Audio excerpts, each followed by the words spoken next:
Greetings. That's really loud. Oh. Well, you're the only one talking, so I guess everybody's... No, it was pretty fucking It's loud. loud. It was What? pretty goddamn loud. What are you talking about? It was pretty goddamn loud, dude. I'm leaving because no. that was so loud. What the fuck? It's not I'm even sorry, I'm sure it was just mine. No, you guys. No, actually, no. You guys are loud. You guys are loud. Oh. You're the loud ones. Real mature. Fucking toxic as shit as Real usual. mature. Happy to be here again every Friday. Great. What the fuck? Stop bullying me. Just a sec. I gotta adjust your volume. Some of you guys are loud. Some of you guys are quiet. Okay. Okay.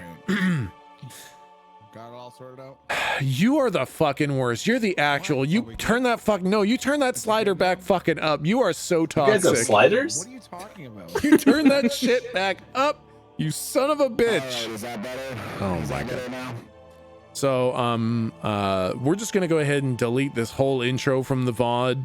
Let me- Yendar, keep it in. No, Keep it in, d- Yendar. delete it all. Delete the whole Yendar, fucking keep thing. it in Yendar, there. ooh, ooh, keep it in. This is gold. This is where it all matters. No, skip the whole thing. Maybe just don't even Okay. do this episode, Yendar. What the fuck? Oh my god, you guys are. Why are you guys all weird volumes? Well, to be I'm- fair, I'm I fucked normal with my shit volume now. So Oh, well, I didn't, so. Okay. yeah, I had There's to your Steam. answer. For some reason, my Go XLR loves everything except for Steam. So I had to like redo everything for Steam games to be able to hear me properly. Oh, Oh, that's fun. that's awesome. That's sick. Yeah, that's super cool. Okay. Wicked. All right. That makes me happy. I hope you both sit on your nutsack this week. Well, Joke's on you. That's my thing. joke's on you. Mine's too small. Right. Okay, so I think it's time for us to get in because we got a banger of an episode, guys. We're with where we left off last time. So I will start by welcoming folks to our tabletop RPG stream called Monsters Ain't Real, where we use a modified D&D 5e rule set to enjoy some good old-fashioned RPG fun set in a high fantasy universe. To anyone who is new, all the old episodes are up on YouTube. Although that doesn't mean you can't just hang out and have fun. This one's a crazy session to come in on. I think I warned people to not come in for this to be their first episode, but as I think about it, it might be a perfect one to come in on for reasons to be gleaned later. We can start with a little itty bitty recap. A lot happened, so I'm going to go over it in kind of broad strokes. Last time, you guys found the great city of Nazaro, and a lot happened. It was surrounded by cultists, and you managed to get through the cultists without alerting the entire army. You cut your way through the big dome that was protecting the city by using both arcane and divine magic. And you found yourselves in a city that was once beautiful and thriving, but was now covered in ancient corpses. You found Ramadan in the center of the city, desperately praying to Kelemvor, having kind of taken back all the gifts of eternal life she had given to all of her favored. But you eventually convinced Ramadan to swap gods from Kelemvor to Horsebus. You also convinced her, yes, and to all the new people, I did say the words horse bus, and it is exactly what it sounds like. It is a horse that is also a bus Fucking all. that you ride inside of. Also a god. Also now is a god. So just yes, and there is an emote of horse bus. So you didn't miss here. Ramadan, the supreme leader of the city of Nazaro, swapped gods from Kelemvor, judge of the dead, to Horsebus. You also convinced her to give up a piece of her piece of the planar key, and you got almost all of the living citizens out of the city, and you dropped them at Avar before you continued on to Rena. Azar performed the ritual to rebind Zelaran, but then something awful happened. The key fragment went into Zelaran as planned, but then all the mist also went into Zelaran, which was not quite planned. And then Zelaran seemed to be overpowered by another force kind of inside him, and whatever was controlling him sent a Barghest to kill Azar and devour his soul. And it was at that point, seeing the loss of his best friend, that Zelleran lost his composure completely, and he morphed into the ethereal, wispy form of a being that only Galdric remotely recognized. Oh, The okay, legendary... Was that? So now I remember what happened last week. Yeah. The Can I be legendary... honest, I look forward to this every week, but by every Thursday, I have completely forgotten what happened the previous week. Hey, Yeah. that's why we do the recap. That's why we do the recap. This was the legendary and rumored Oberith, Pale Knight, Mother of Demons. And that's where we left off last time. So, with that done, we're going to do a little bit of a narrative camera for the people who are new. We do this to just kind of help flesh out the world a little bit and give you insights into futures, past, side stories, stuff like that. This time, we're actually going into the past. Way far into the past. Back into Galdric's past. When he was a fresh rookie angel on his first mission. Look at that little boy. He was young back then, not more than a few hundred years old. And angels that are that young are usually sent on missions in groups with older, more veteran angels as guides. And this was no different. Galdric's mentor, Zuriel, was guiding him and a dozen other angels through a routine mission to sanctify some desecrated lands. The journey was used for Zuriel to teach a little bit of history and rules and guidelines to the younger angels. And one night, around a campfire, one of the angels spoke up. A young angel who at the time was named Abilithy. Later, they would be known as Betty, but back then, they were wearing a male skin suit, and they went by the name Abilithy. Abilithy asked Zuriel, "Why do we even do this stuff? What does this matter if something is sanctified or desecrated?" And Zuriel looked at Abilithy, and then at the rest of the group with a look of grave seriousness. And Zuriel solemnly said, "As angels, we don't learn the specific details of our jobs.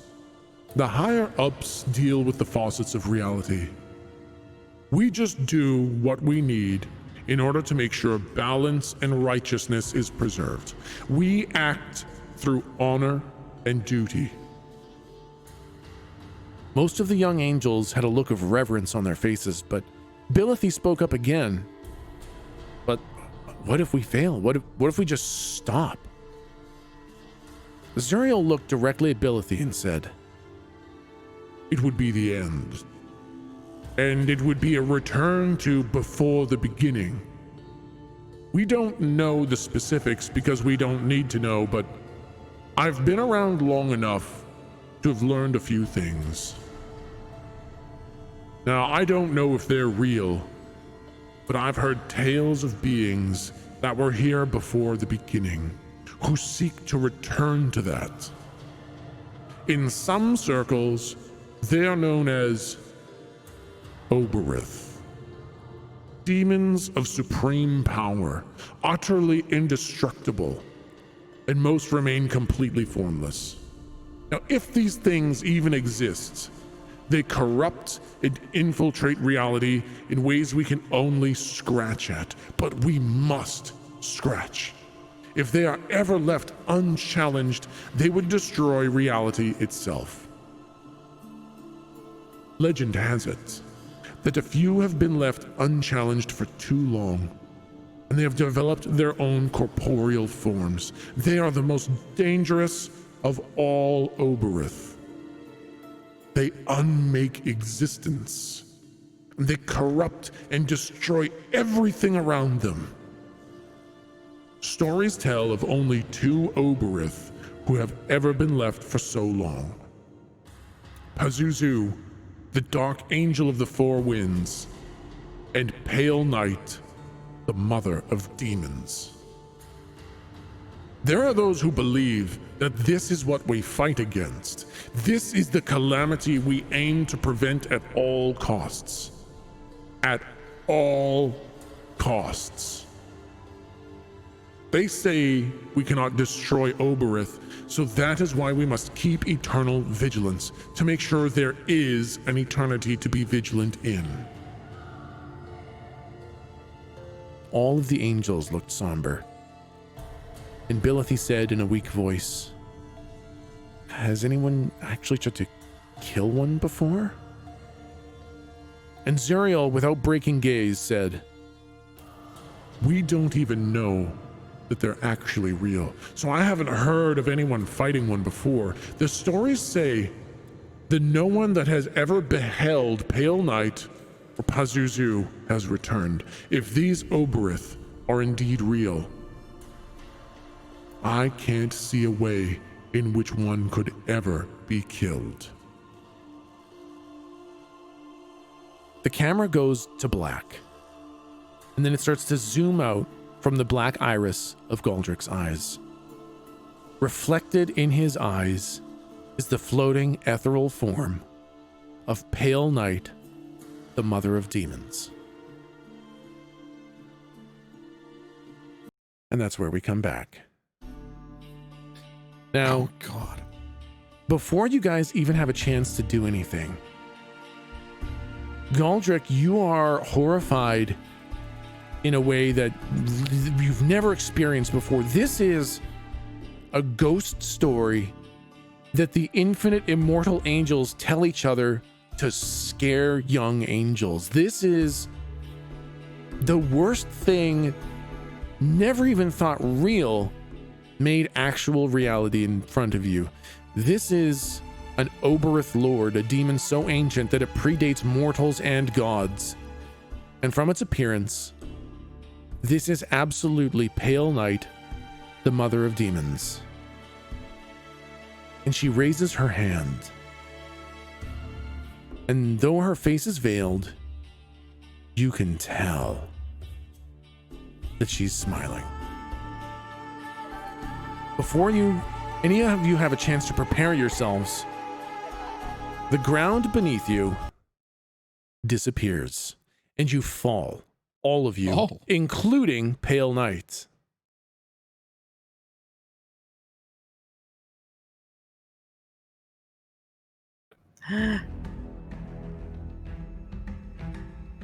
Nope, that's the wrong track. Here we go. That's small. Oh no. Yeah. Look at all the no places to hide. Oh my God. You find yourselves suddenly in a new and awful place. The air smells of sulfur and ash. The ground is blackened and pulsing with red veins of heat beneath the stone. Galdrick, you know where this is because it is one of the most unholy places in existence. This is Phlegethos, the 4th level of the 9 hells. You are surrounded by a massive crater from your impact, and Pale Night attacks. I'd like everyone to roll for initiative. Oh boy. Okay. Wait, can we have just like 5 minutes? I need to go change into my brown pants. Yeah. Oh no. Initiative is dexterity, right? Initiative is dexterity, that's right. Oh. You know, I'll go with my first one. That's fair. I'm good with my No, first not one. 19. I don't want to go. Okay, so Can I pop in with an out of character question before this kicks off, or do you want to keep the old tempo going? no, go ahead and ask. Yeah, you can definitely ask some questions. The end of last session, Azar was like eaten by the Hellhound thing. Yeah. And you mentioned that like his soul was consumed? That's right. What? Like, we saw that happen? We saw it, like, slurp out his fucking Ghostbuster shit? Lou saw it with her ink vision. She saw his soul basically leave and try to go to the astral sea. And it was shredded, destroyed, and consumed in a way that no resurrection spell can ever fix. Lord. Oh, man. All right. I just have to... Hold on. I'm just going to sit with that for a second. Okay, so we've got Slump. Then we've got Lou first, actually. Lou first, then we've got Slump. Then we've got Yake, and then we've got Goldrick. Before everybody is Pale Knight. Oh. So Betty is here too, but I have to make a note for you guys. I will request that everyone use something to keep track of conditions for your characters, because this is not a standard fight.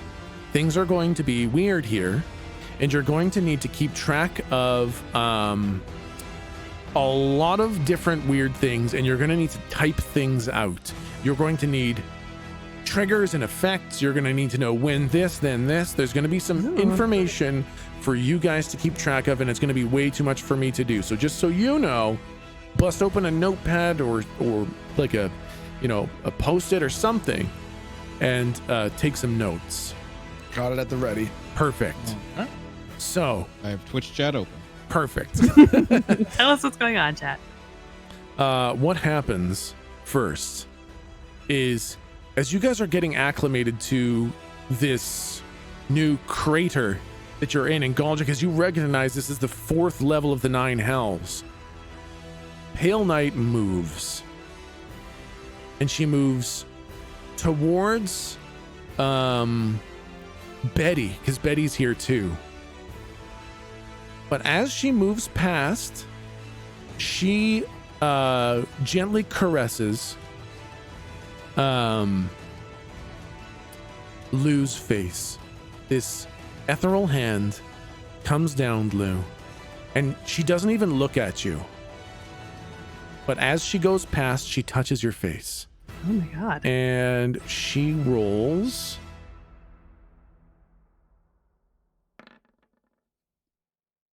$18 to hit, which I do believe hits you. Don't love that modifier. You know, Yes, she it has, does. she has a plus 14 to hit. Yeah. And it's not really a hit.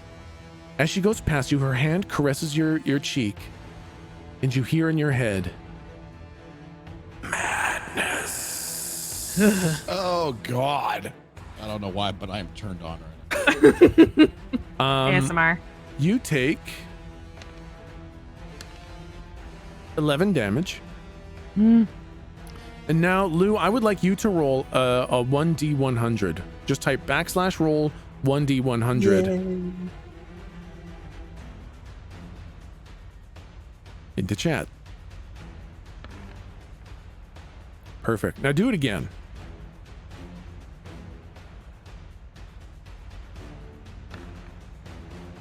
Great. Now do it again. Okay. Is it rolling? Everything okay over there? I decided I should copy it. Ah. Because it seems like it's a... Okay. Okay, there we go. So as she passes by you, Lou, you start having visions of Volos all over. He's everywhere. He's in the walls. You see his face behind the veil of Pale Knight. You see him everywhere. And you now have disadvantage on all rolls. Oh.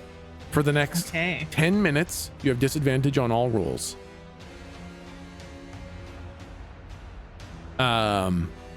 Sorry, 10 minutes like our time or 10 minutes in the game? 10 minutes in the game. So the next 600 turns.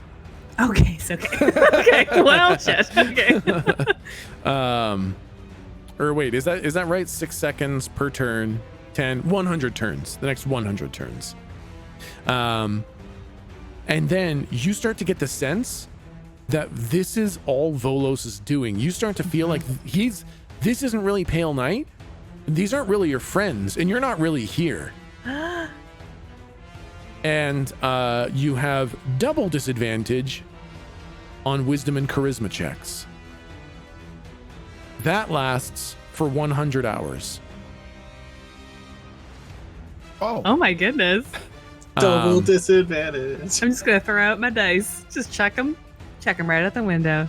And suddenly, deep in the back of your mind, you suddenly have this voice that is you, and it is true, and it is real, and it is what you think, that says, I keep what I find. Permanently. For the rest of the campaign, you will seek to keep whatever you find. Wow. This is good. Holy What the smokes. fuck? Okay. I was reading spells, but now my brain is goo. What I know. If Um, only I'd had time to cast Bless first, none of this would have happened.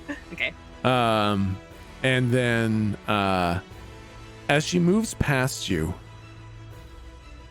you all hear her whisper as she moves towards Betty. Come here, my child. And you see her cloak wrap around Betty. And then the cloak unwraps, and Betty's just standing there. But time no longer seems to affect Betty, as she is now afflicted by temporal stasis. Time no longer applies to Betty. She is unable to move, she's unable to live, she's unable to experience the passage of time and enjoy trying to break that spell ever. Oh, ever. Ever. Oh, thank you. What the fuck? Called your keys. I am finally supreme, and there's nothing this bitch can do about it. Silver lining every time. All right, and next up is Lou. It's your turn. What would you like to do? A little crazy one? I guess scream forever. All right, Vaguely. double disadvantage on screaming. Okay, yeah. Doesn't make a sound. Slump laughs. I just burst a. Wow, you're so brave.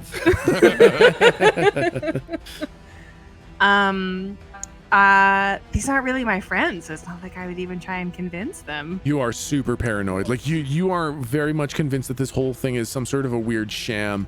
There's something that doesn't make sense here. I say, all right. I mean, you've played with us for years now. Just get to it. Just say what you want to say. None of this theatrical bullshit. Just say it. I say to the Pale Knight, thinking it's Venalis. She just looks at you and okay. As a reaction, is that your turn? Well, I guess. Good question. I mean, what can you even do? I would try to talk to Volos first. I don't want to fight right now. I want to get them talking. Okay. Then you hear her whisper. Look. Oh my god. What the fuck? And I'm gonna need you to She's- roll double disadvantage wisdom saving throw. Oh my lord. Roll 3 times, take the lowest of all 3. Mm.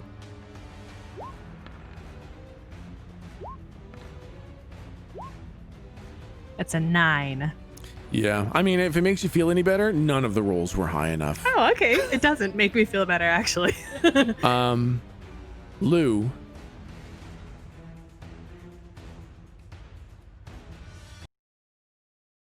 Oh, she's dead. Yeah, I don't like that pause. Oh, yeah, that makes sense. You look into the face of Pale Knight, and you are sure that this is one of Volos's tricks. And Pale Knight begins to pull away the veil in front of her face.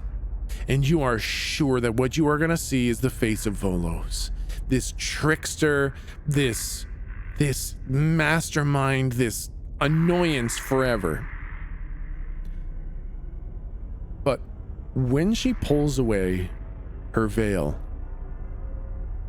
you see something, and it's really unfortunate that you see it.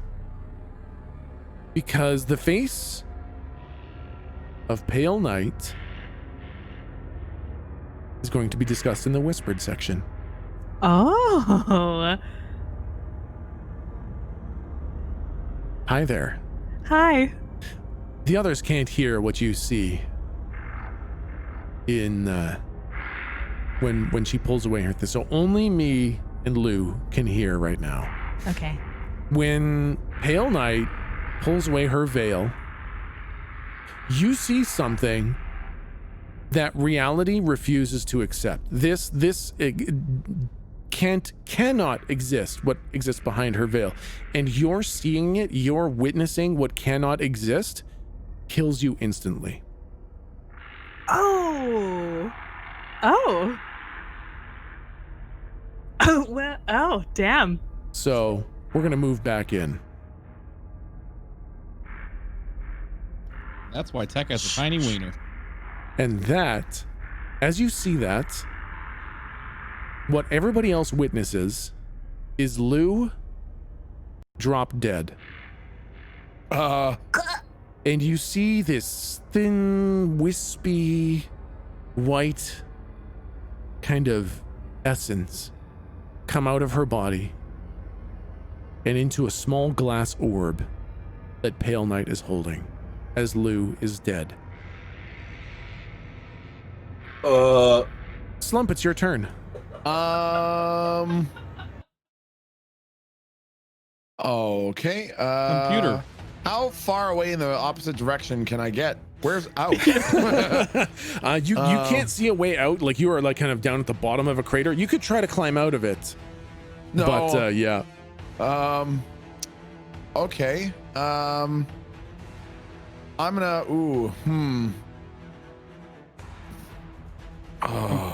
Don't worry, I got this. Computer. What's the Like fuck this shit, I'm out. I'm wondering if this would be an appropriate time to engage Slump and Galdrick's ultimate form.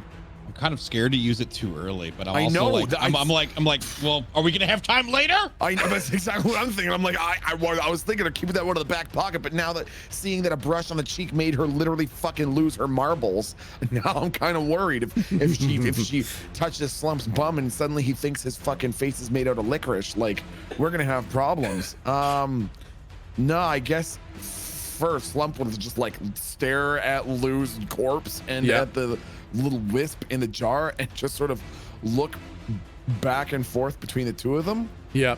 And then I think he would take Argus off his back. Yep. And fucking Mjolnir that shit straight towards the face of the Pale Knight. The Pale Knight? Yep, Pale Knight. Yep. Yeah, the Pale Knight as hard as he could. Absolutely. Oh, and also this is Pale Night as in like nighttime, not like Oh, Yep. okay. Yep. All right, Pale that's night good- as in like that's a good pale clarification. night Yeah, gotcha. in the evening. Yep, exactly. Okay. Roll to hit.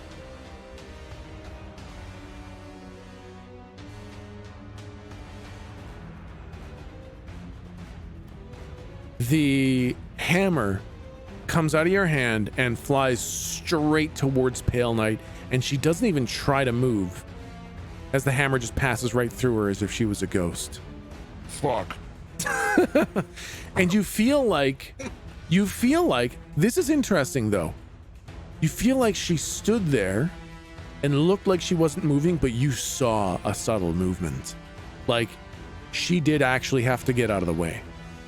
It looked like she was just standing there, but there was this subtle shifting of the mist and the cloak where she actually did have to dodge that. She wasn't completely convinced that it could do no damage, that she was invincible. She had to dodge the large hammer flying at her head. Interesting. Okay. As Is a this hammer reaction, magical? Oh fuck.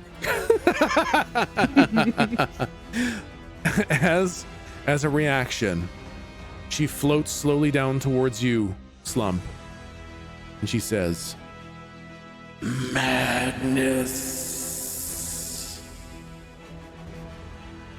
As she rolls to hit you. Thank God she's got the fucking giant modifier. She's rolling like shit, but a 21 does hit you. And you take 10 damage. Oh. And then I'd like you to type in the chat /roll 1d100 3 times.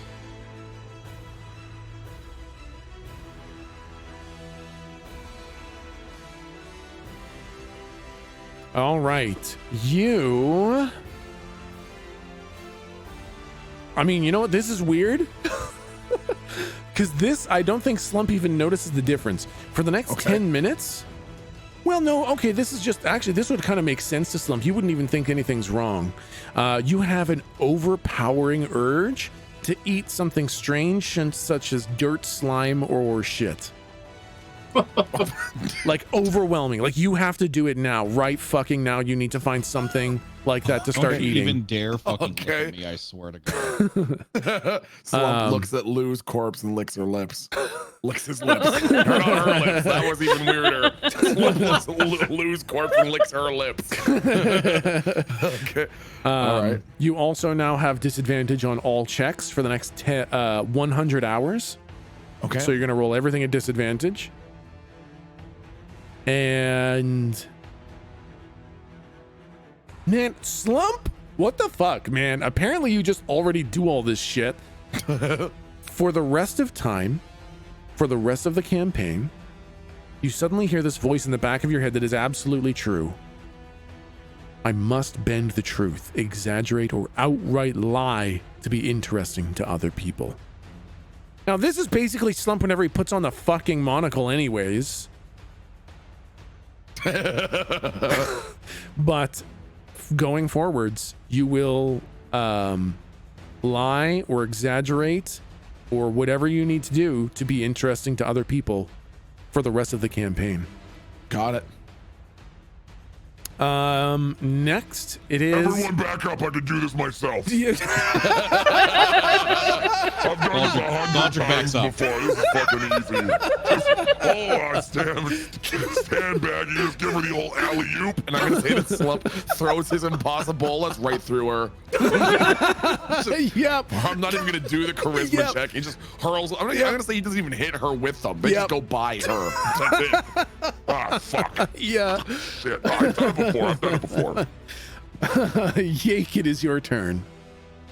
So when Lou fell over, Yeah. Help me with the order of operations here. Yep. Did her soul did this white shit drift out of her body into this little glass orb and then she keeled over? Or keeled over, then it was sucked out of her? Let's see. Keeled over, then it was sucked out of her. Okay, and it went into a little glass bead? Like an orb, almost like one of those contact juggler orbs, like one of those. Yep. And where the fuck is it on? Is Pale Knight holding it? Because it's kind of like floating around her head, kind of thing. Okay. I guess I just want to check on Lou to see if she's actually dead.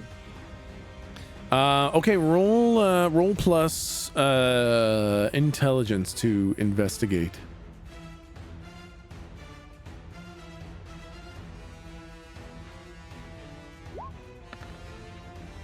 Ooh, 25. You are seeing damage from a magic that doesn't really make sense to you. You know a lot of spells at this point. You know spells from 2 different planes of existence. And this is weird.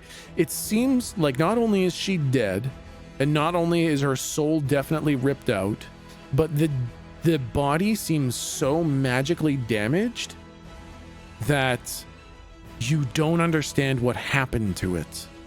Okay, because I know magic jar lich shit. I have those in my spellbook. Exactly. Is this sort of a phylactery situation where everything that is her is now just in the orb and the body's fucking garbage? That's probably the it's not exactly that. But as far as I would know. As far as you know, that's your best. That seems like a reasonable. That does seem like what it is, basically. Okay. Can I cast a spell, or is my check the turn? Oh no, you can definitely cast a spell. Okay, cool. I want to try to use Thunderstep.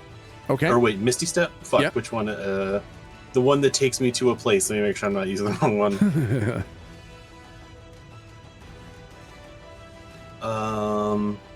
Misty Step. No, wait.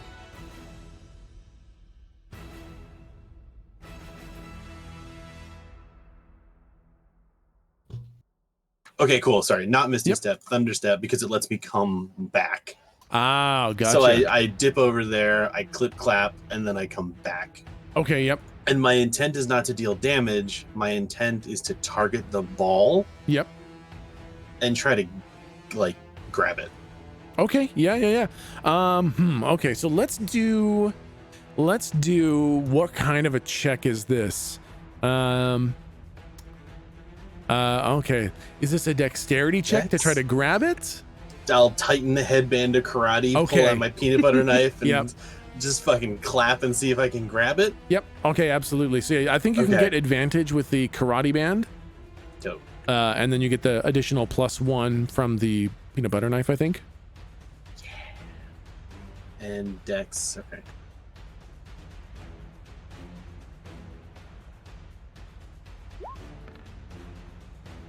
The 15. other one is...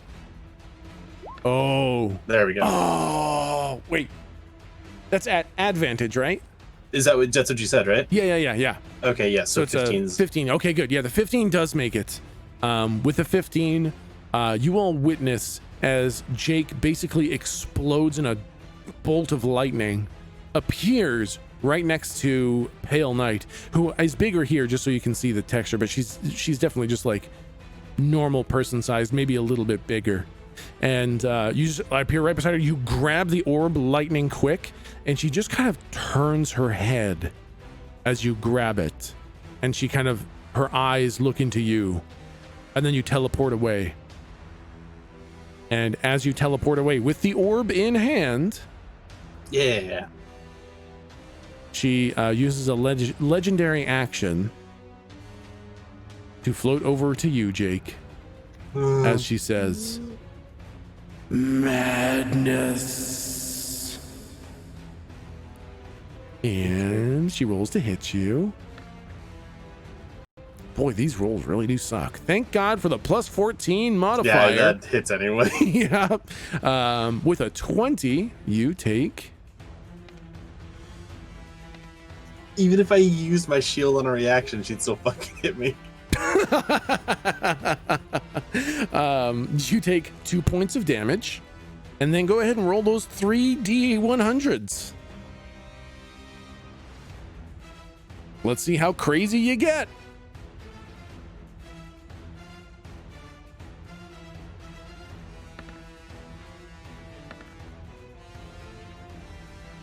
I really wish I would have opened with like an anti-magic zone or a silence, but I had a feeling this was probably player knowledge and Lou was more important, but she would just fucking cleanse it anyway with legendary actions or legendary resistance. Exactly. Yep.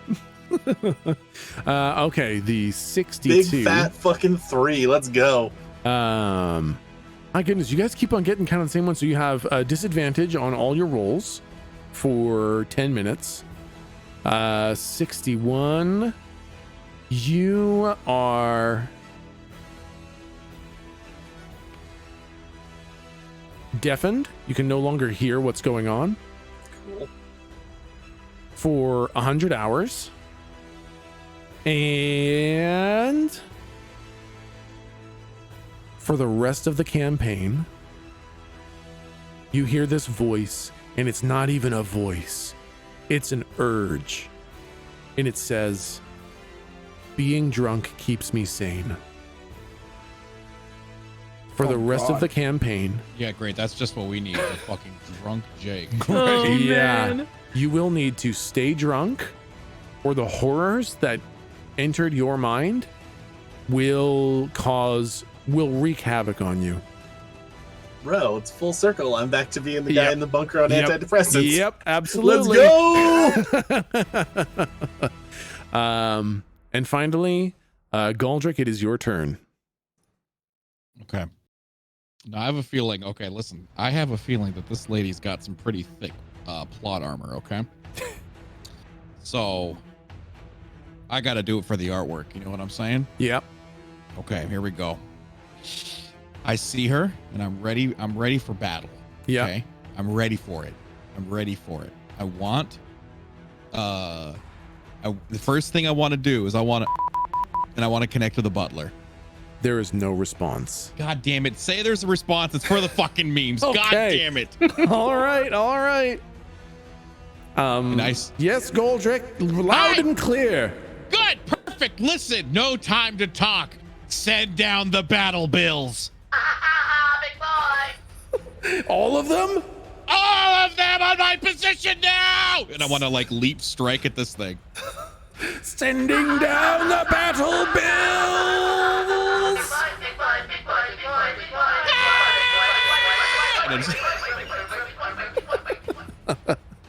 And I want to mean the battle bills to attempt to attack because I have a feeling anything's gonna work, so I'm gonna do it for the I mean, here, I'll tell you this. You guys want to part the veil a little bit? She has an AC of 24. Roll. And I'm sure non-magic weapons do nothing. Well, luckily, battle bills are super magical. I can tell you one thing that I'm thankful for is that I didn't roll rage. Yeah. Because I was strongly considering it, and that would make me take double damage from psychic attacks. Yeah, super bad. So that would be bad. Yep, glad I didn't do that. Okay, go ahead and roll plus charisma. Goldrick, see if you can get a hit on old Pale Knight here with a 24 is the AC. Not I quite. Tried. So I think what happens is you launch yourself at Pale Knight, and as you're in mid-air, 24 little Vietnamese men materialize in the air beside you, and you are all leaping straight towards Pale Knight, murder in your eyes. You know that she just killed Lou, and it's time to take her down. And as you land for the strike, she swirls in her cloak, and you all face plant into the ground, full on cartoon style, where your heels kind of kick the back of your head as you face plant so hard. And then it's Pale Knight's turn. And she doesn't use a legendary action to say madness to me, right? That's right. Okay, cool. What she does though is she takes her turn, and on her turn she turns to Slump. Oh. And again, Slump, you hear her say, where is it? She's looking. Oh. And she begins to pull back the veil. I need you to roll wisdom. And I don't remember. I think you all rolled the disadvantage insanity. Yep. So I think you roll wisdom at disadvantage. The DC is 22. Here goes nothing. Dude, that sucks. So the roll. What's his wisdom? It might not be possible. If you don't have like a +2 to wisdom, it's. I got this. No, I got this. Yeah. Getting in full Slump character. Yep. Okay. Okay, what should I look at? And as she pulls back the veil, we move to the whispers section where nobody else gets to hear what you see. Aw, frick, yeah.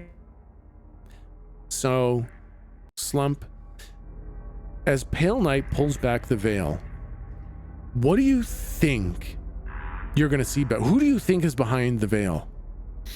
If you had to guess, who do you think is back there? What are you going to see when she pulls it back? Ooh, man. I mean, I was gonna. My knee jerk, of course, is Volos. Yeah. Yeah, that's Yeah. I think I can't think that I think Slump in this circumstance would be in the most animalistic kind of mind space as possible, and in that way I think he would just immediately think of the singularly most threatening thing he's ever seen, which in this case would be Volos. And when the veil pulls back, you are like, you know, this is Volos. This is one of his stupid tricks. This is one of his stupid games. He's doing this to get something from you guys. Okay. And as the veil is pulled back, you see a horror that is so unimaginable that reality itself refuses to accept it. It can't exist. It existed before existence existed. It's a horror literally unimaginable. Reality refuses to accept it, and you die immediately. Oh, all right. And we'll move back. Okay. And just like Lou, you watch Slump fall over, and the wispy essence come out, and a second glass orb snaps up Slump. No. Oh, fuck. And she then uses a legendary action No. to No. head over to Galdric. No. I already said no. And she touches you on the face, Galdric, with both hands, kind of caresses your face. And she says, I killed him. Galdric smiles. Galdric smiles as Galdric takes 7 points of damage. And then Galdric rolls 3 1d100s.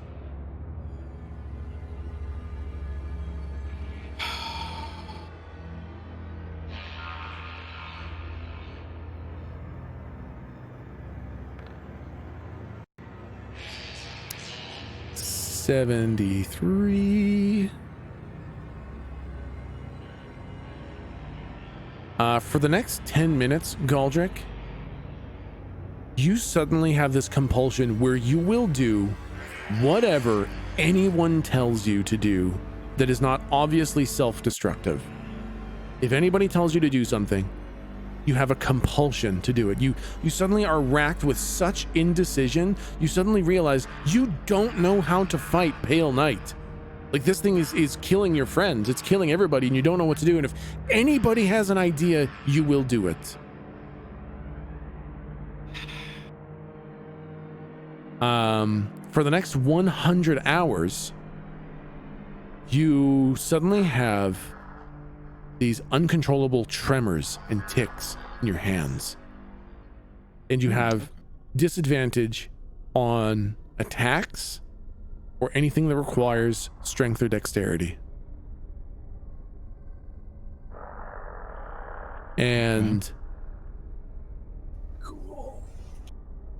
this one might not actually change much, but for the rest of the campaign, you have this sense in your body, you have this feeling that you cannot take anything seriously going forwards. And the more serious the situation, the funnier you find it. Forever. Oh my God. All right. So I think suddenly That's perfect. Pale Knight just became a whole lot less scary. Or at least a whole lot less serious. Maybe still scary, but definitely not serious anymore. When this happens, I'd like to touch Pale Knight's face right back. Yeah. Just caress it.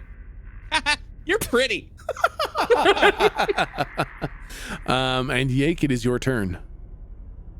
Cool. I couldn't hear any of that happen, I guess. Nope. None of it. God. I guess I'll turn around and I'll say Galdric, but I don't hear myself. Yeah. So I don't want to yell at everybody. So I'll start yelling for Galdric. Why? And I think when I see him like open his mouth, I'll realize that I can't hear. Yeah. What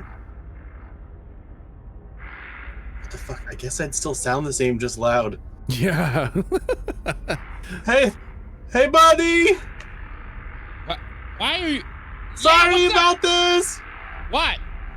Hey, Volos. What? No! No! No! No! No! No! No! No! No! No! No! Still not acceptable. And I want to prepare a spell. I want to prepare Planeswalk. Yeah. And as soon as I like feel or see Volos like coming, does he respond? Is there anything? He doesn't respond. Roll a perception check. Roll wisdom.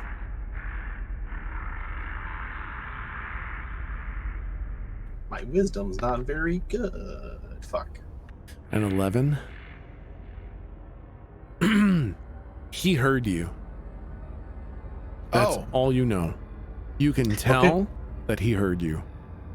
Then the rest of that action was going to be to grab Lou's hands.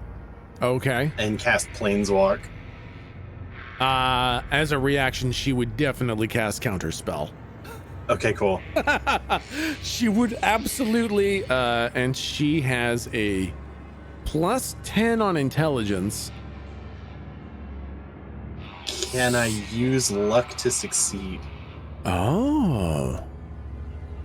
Damn, I forgot about luck. If this is going to just dumpster your narrative, well, it's no, I okay. think basically it turns it in. It basically turns a roll into a natty 20. I don't know that it can necessarily it's not like yeah, I don't know. That's tough. Because it's not my role. It's exactly, her role yeah. That's negating my role. Yeah, that's however you want to play that. That's what I would do. I wanted to grab Lou's hands, and I'll do the physical incantation, and then I have to link hands. I have to complete the circle with everyone going, so I have to grab her other hand. Yeah. And then I wanted to go to the seat of Kelemvor. Oh, interesting. So that's the spell. I think making luck just be what I do succeeds no matter what, I think is too powerful. I think making it a natural 20 makes sense for luck, but I think having it be kind of a natural success is a little bit too strong for luck. Okay. When faced with another mechanic, yeah. So I think in this case, you won't burn the luck, but you will lose the spell slot. Okay. And so will she. It's a 7th level spell, and I know that over a certain level, they do still have to roll for it, I think. Yes. She needs to roll. She's probably going to beat it, but I want to test my luck. I'm not just going to give you a gimme. Yep. What does she have to roll above a... I'm looking at it right now. Yeah. Is it above a 17? At higher levels, when you cast the spell... I don't know, wait, sorry. The DC is equal to 10 plus the spell's level, so it is a 17 because it's a 7th level spell. Okay. Yeah, I mean, hey, it was close. She rolled a 10 plus 10, so she rolled a 20. So yeah, I guess I just do all that. Yeah. Sort of link fingers, close eyes, expect to do this. I don't know because I've never done it before. Yeah. And then fucking nothing happens, and I just stare at Goldrick and look around for Volos, and that's it. Yeah, and you know that Volos heard you, but with the perception check, you couldn't get much more than that. But as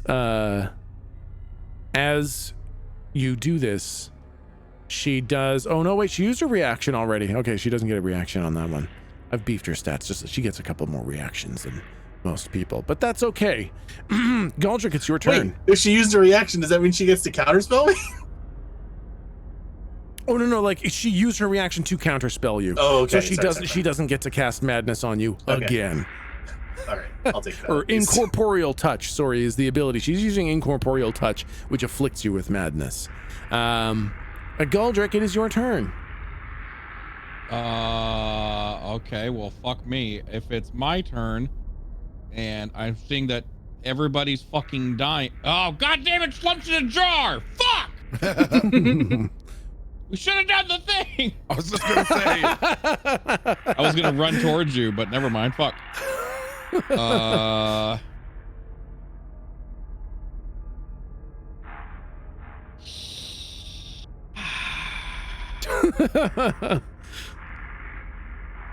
God, I just don't know. I can't read this room. I don't know if it's like, listen, just be along for the ride, or maybe she actually is possibly killable. I Because think if her AC is that high, I think this is just like an enjoy the ride sort of thing. I was just gonna think it's a fucking hurricane, man. You gotta tape the fucking windows shut and hope for the best. She's got an AC of 24 and she has 372 hit points. Well, that's gonna take a while to chip away at. I mean, player knowledge. Let's go. I'm just saying. I you know, why if that it helps inform you guys at all. Lay down and take it. Apparently. Nah, we can do it. We can do it. You guys fought cultists that were almost that tough. Yeah, but Okay, they the have an AC is AC of high. 24. No, okay, the AC's high. I'll give you that one. The AC's pretty fucking high. It's just gotta be extra tricky. All right. Okay, you know what? I'm gonna go for it. Ready, boys? We're gonna save the day. Okay. Let's go. You guys down to save the day? I'm here. Okay. I wanna reach into my pocket. Okay. Yeah. I'm immediately nervous. And I blow the horn of Iron Maidens. Yes. Oh. Oh my god. I was totally gonna say that. Wow. Excellent. Huh. That was fucking smart. We're I just gonna forgot kill all about these that. ladies. I was gonna say they're gonna show up and all instantly be fucking insane. Yeah. Great. It's gonna work. Huh. Nothing's happened yet, so I blow it again. Is this thing working? Okay. That. Some Let's of this see. world's most deadly warriors. Come on. Yeah. Yeah, but where are we? I know. I'm trying to gauge how they would find out where you are. Now the thing is the horn is like linked to them, so they don't have to hear it. It just has to be used. Mm-hmm. So I guess probably what happens is they would just plane shift to the location of the horn. And I think as you are standing there, Slump is effed, man. How do I give you a little marker token? Thanks, man. Don't know. That's okay. There's gotta be a better way. Slump is dead. Lou is dead. Betty is frozen, is worse than dead. Betty is frozen in time, untouchable for all eternity. And then as the horn sounds, around you, 9 giant iron maidens with their long metal staffs materialize around you in a circle encompassing you, Galdrick, and you, Jake. And the Iron Maidens have answered the call, and they immediately raise their staves and point them at Pale Knight. Okay, I'll drop them into the 9 Iron Maidens. Okay, they're in here now. Okay, great. That's wonderful. 8 doves are singing, 7 golden. Okay. The iron horn has been blown. The 9 Iron Maidens show up to assist you. I want to look at whichever one was like the center one, last time. Yeah. If they look different at all. And I just want to calmly say, oh wait, no, I can't calmly. I have to like hysterically say, this thing's gonna kill us all. Oh God, no, like I'm actually dead serious. This thing will like destroy our world as we know it. If we don't defeat this here and now, you won't have anywhere to go back to. So I figured if there's ever a better time, now's the time. Otherwise we're dead. Now I have this vision in my head of Galdrick trying to blow the iron horn and be like,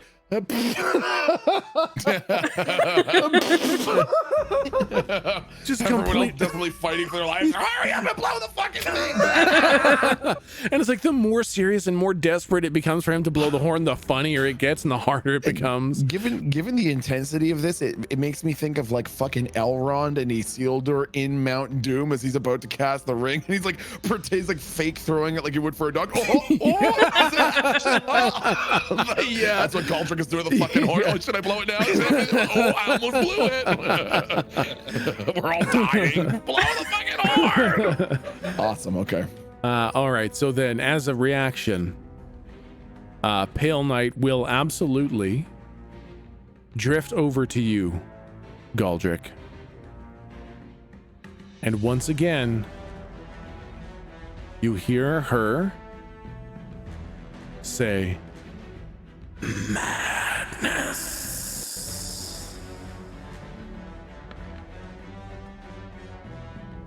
Oh yeah. Oh yeah, that one hits.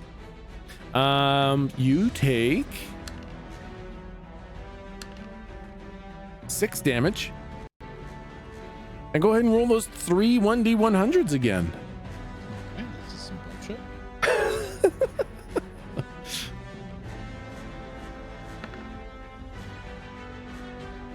Okay, the 3 effects are you die, but not not the same. So I guess the first thing Wait, you just casually. yeah. You can't just. So Galdrick dies, Okay. but like the D&D death, so you hit 0 hit points and you're technically unconscious. You get some death saves. You're not soul in a jar dead. You're just regular dead. You hit 0. Oh. You hit 0 hit points. And the next one,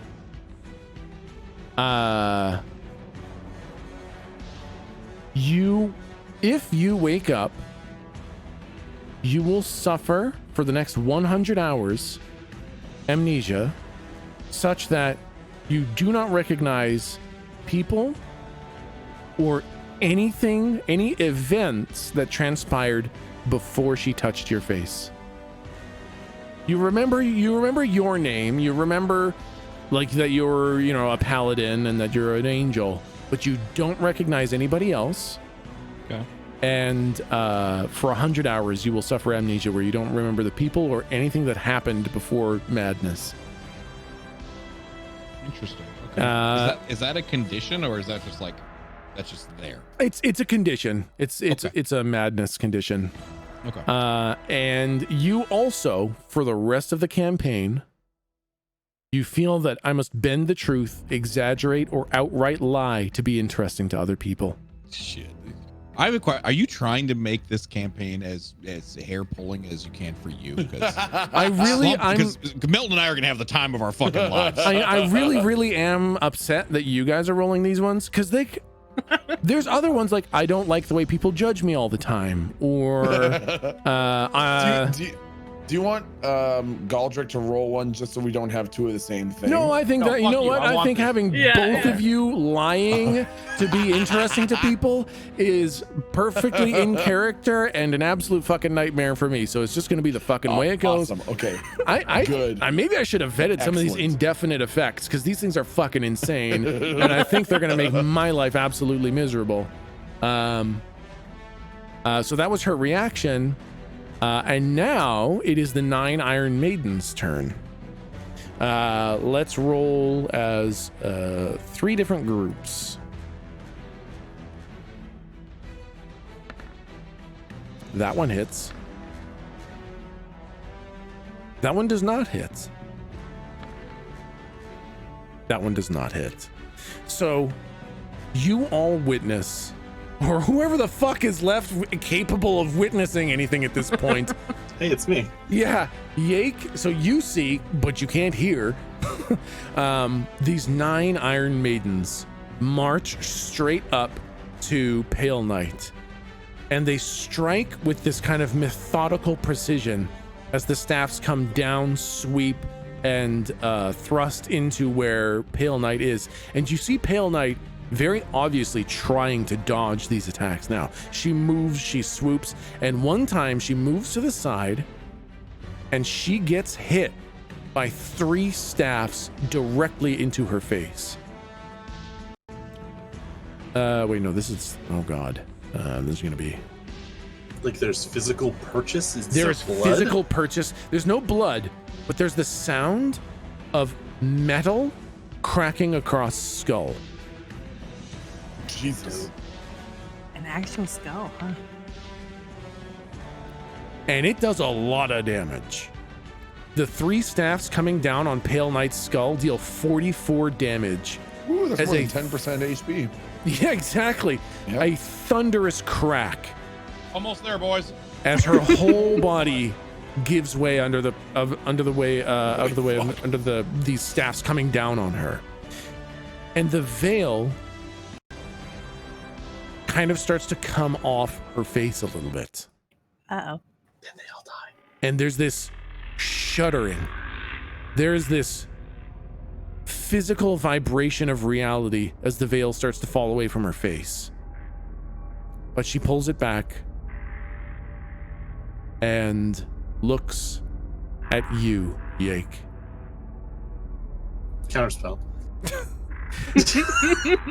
And all she says is, Bitch, I can't hear. Okay, but what if he can't hear that though? I can't hear shit.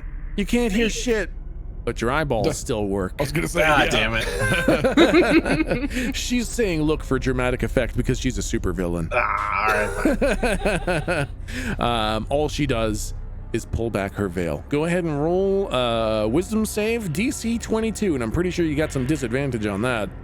I do have disadvantage, and I can potentially succeed. Yep. Can I just roll luck to not die? Ah. I'll do that. Okay. I don't want to die. Okay, you use a luck. So she looks at you and she says, look, and you can't hear it. But she pulls back the veil on her face and reveals you don't know. You can't, it's like something that you didn't quite see right. So your brain can't really make sense of what you just saw. And you are stunned for a round. Oh, dicks. All right. As your brain is kind of overwhelmed with this sense of what the fuck was that? And you save dying instantly, but you do miss a round. And Galdrick, it is your turn now. I thought I was dead. Oh. Death saving throw, dog. Yep. Roll a d20.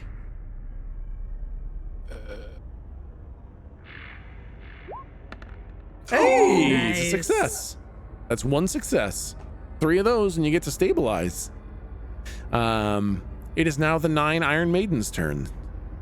So let's do there. Save me, Iron Maiden, Mommy's Ubu. Well. So then we've got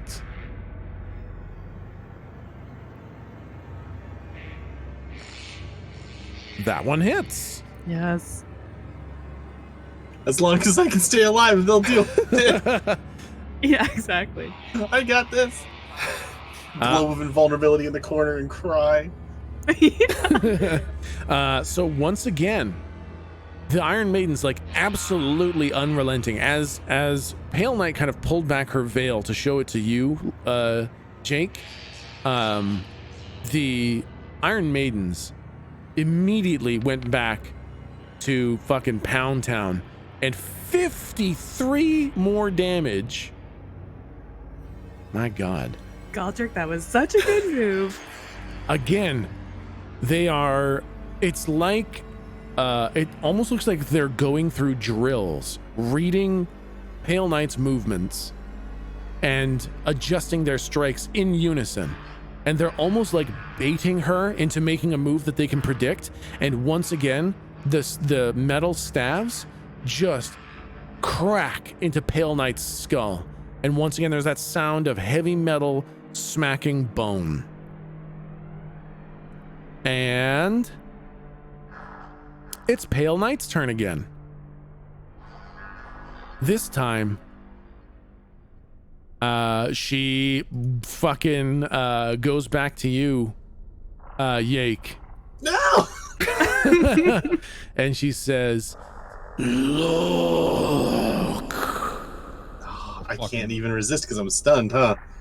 Oh, that's right. You're stunned until your next turn. No. It's willpower though, so like, can I not? I can't close my eyes. I think the stun condition prevents. I think you especially from- this stun condition, because this is like a mental stun, right? This is like your brain is trying to work through what the fuck it saw, so you're like mentally occupied. And I just eat it. I don't think you have time No. to avert your eyes. As we'll move you. Still somebody who hasn't seen it. Whoa. Hello. So, as she pulls off the veil, what do you think you see when she pulls? What are you expecting to see back there? Do you expect to see someone you know? We keep hearing like the clacks. Well, fuck. I guess I'd never heard the clacks on the skulls. I was gonna say just a fucking bear skull, but I guess I never heard that. That's right. So I don't fucking know. She like presents as like the most perfect, beautiful woman, right?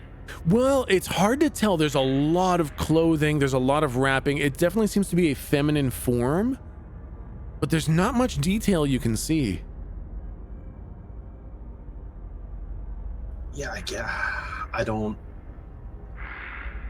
know. I mean, I don't know a lot about Jake doesn't know a lot about demon stuff.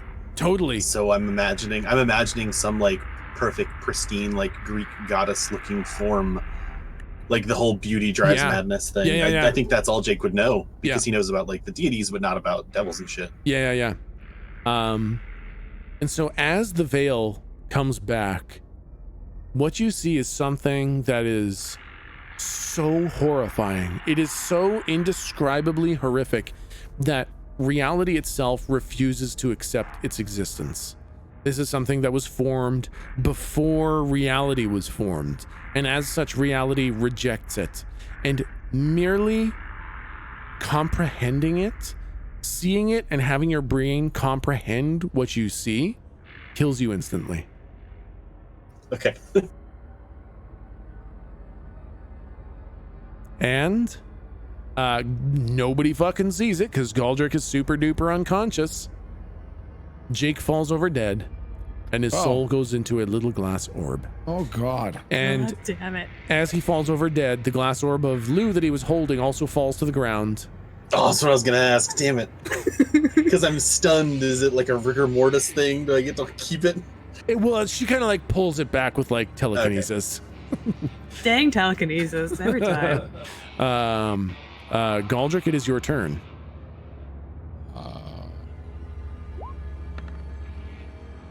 Oh no. Ooh, that's a failure. And as a reaction,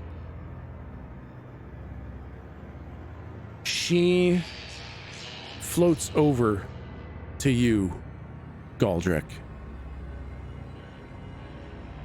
And let's see. You're already technically unconscious.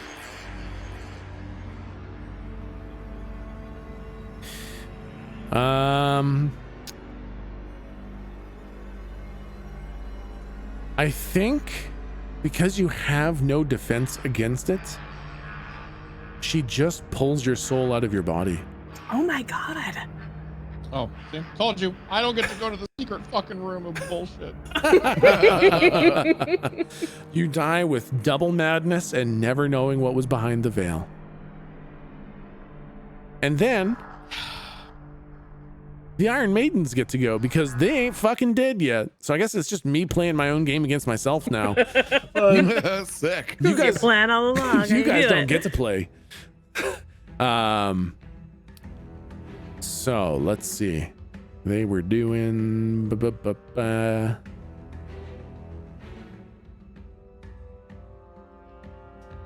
just so you know, I had a whole plan to try to take you to Killenvor's throne and like get him to send you back, but I got counterspelled. Oh, thank you. That's very nice and brave. Oh my god. Okay, one of them fucking hit. Hey. Oh, these fucking Iron Maidens are doing some work. At least someone in the group is. I cannot believe the bills didn't work. I mean, hey, you got to I thought roll that was for pretty it. ironclad, man. Oh my god, it's more damage every fucking time. It's a 12 in there. Okay. Where's my notepad for health? Because that's suddenly becoming important. Yo, tell me the fucking Iron Maiden's just gonna carry this shit for us. That would be so good. Um, Hopefully one of them knows resurrect. So what happens here is interesting. As she passes the halfway point in her health, Phase 2. the Iron Maidens are just going to town on Pale Knight here. Again, they're reading her movements, and Pale Knight is quick, but they are baiting her movements into when they can strike. And sure enough, again, 3 of the iron staffs find purchase on her skull again. There's a crack and there's a splintering sound. And this time, when Pale Knight gets up, kind of raises her head from this strike, she starts to kind of lose composure a little bit, and her body starts to morph. And this scream comes out of her that is not her own. This scream comes out of her that is Zelleran. Oh God. Deep inside.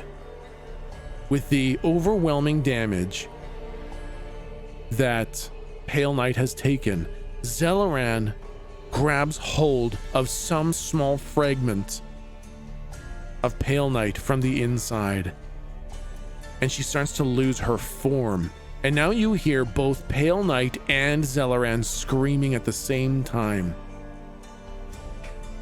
And she drops all 4 orbs on the ground. Oh. The orbs smash, and she plane shifts away. What the fuck? That's what I wanted to do. Jesus Christ. She stole my move. And you guys are standing there, and you see the 9 Iron Maidens. They look around at each other, and they have those iron masks on, so you can't see their faces. But their shoulders slump a little bit in defeat. As you see the 9 Iron Maidens pick up all of your dead bodies, including the frozen body of Betty, and they plane shift away.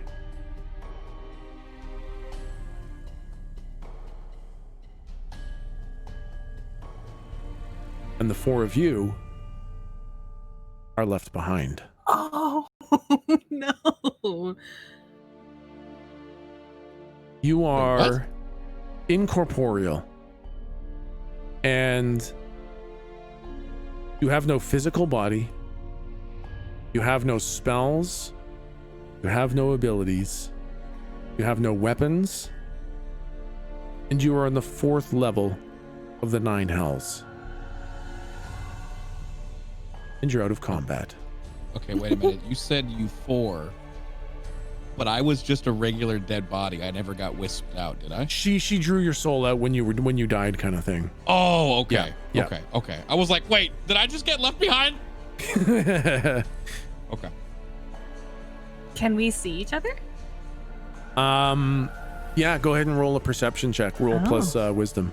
Do we still have the disadvantages? No, the temporary madnesses are gone. The permanent Okay. madnesses are there. But the temporary madnesses died with your bodies.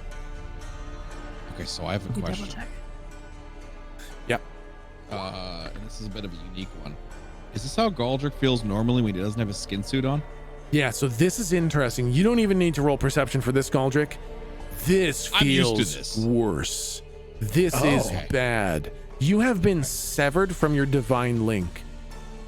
This is not I'm sorry? This is not Void Angel Galdrick. This is a fragment of the essence of Galdrick. You have no power. You have no magic. You are not an angel. You are a ghost. You're a geist. You're a specter. You are not Galdrick. You are a specter of Galdrick. This is beyond horror for an angel. Like, no one even told stories about being severed from the divine power of an angel, but somehow you are literally the same as the other three of you.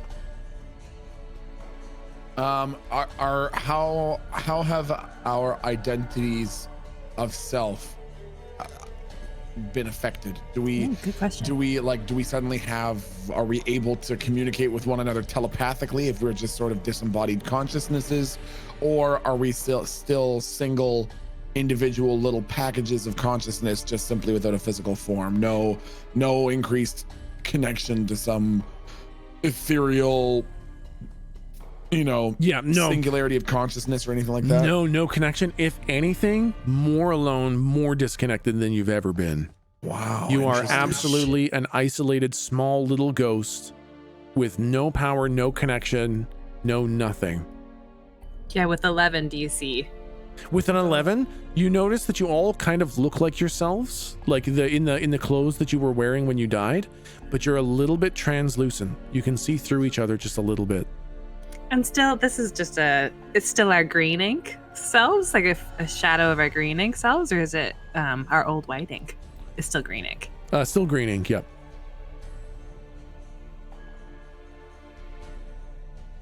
Uh, I know. hi. I guess I had a question. My drunk being sane was the permanent one, right? Or was deafness the permanent one? Oh, no, your drunk being sane was the permanent one. Okay, cool. So I can hear. Oh, yeah, you can definitely hear, but you also have the desire. You're like a fucking member of Barbarossa's fucking crew, where you have eternal thirst, but you can't drink. Cool.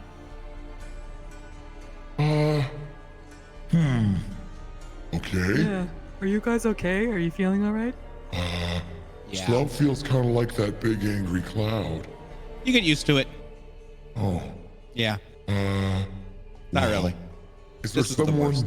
Maybe we could think about someone real hard, and then maybe we could talk to them with our cloud brains, so they can tell us how to get back to having feet and stuff.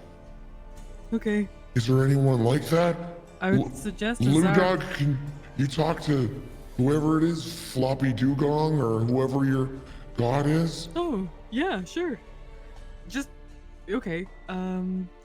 Dear Ogma, please help me. If I try to pray to Ogma, does anything get through? No, nothing gets through. There's no response.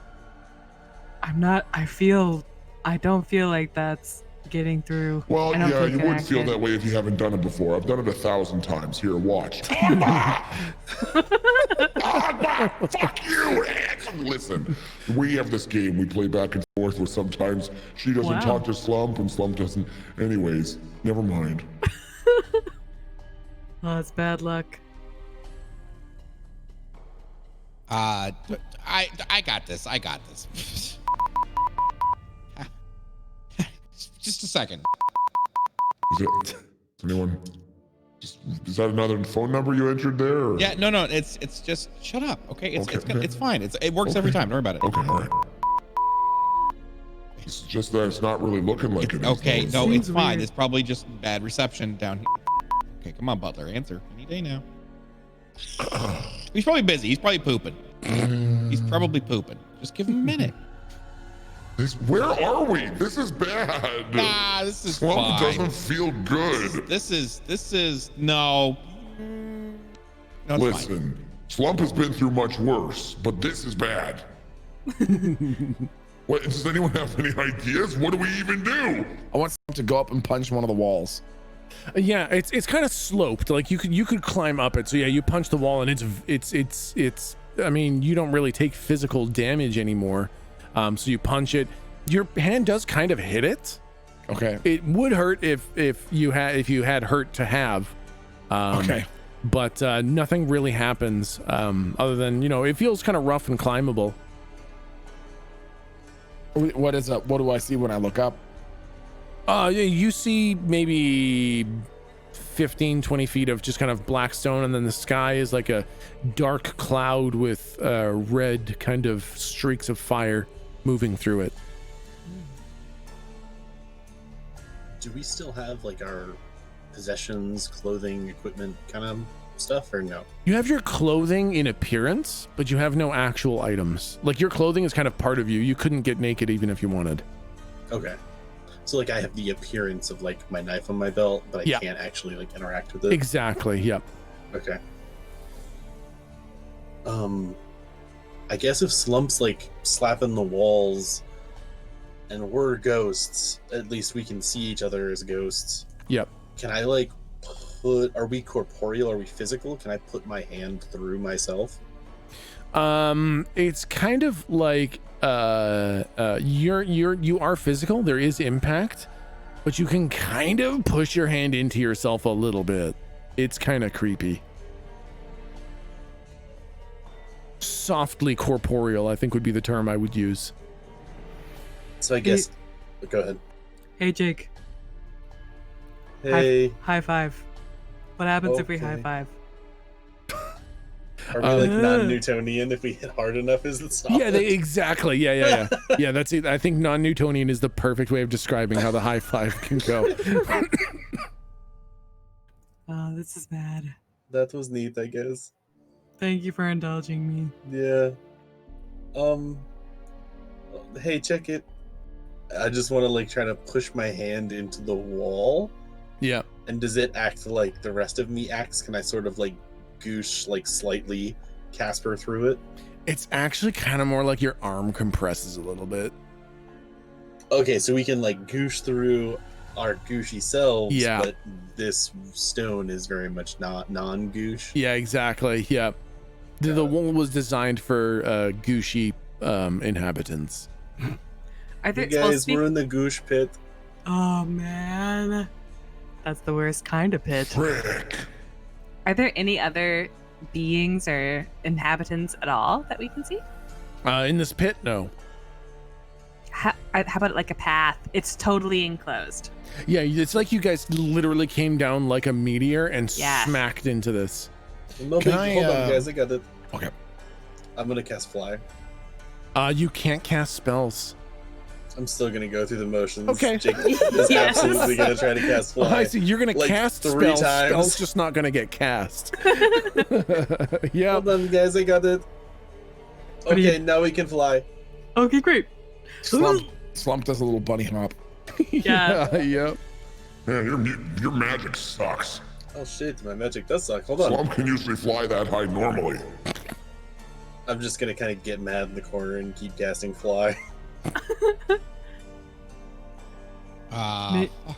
Maybe we should climb. Would I know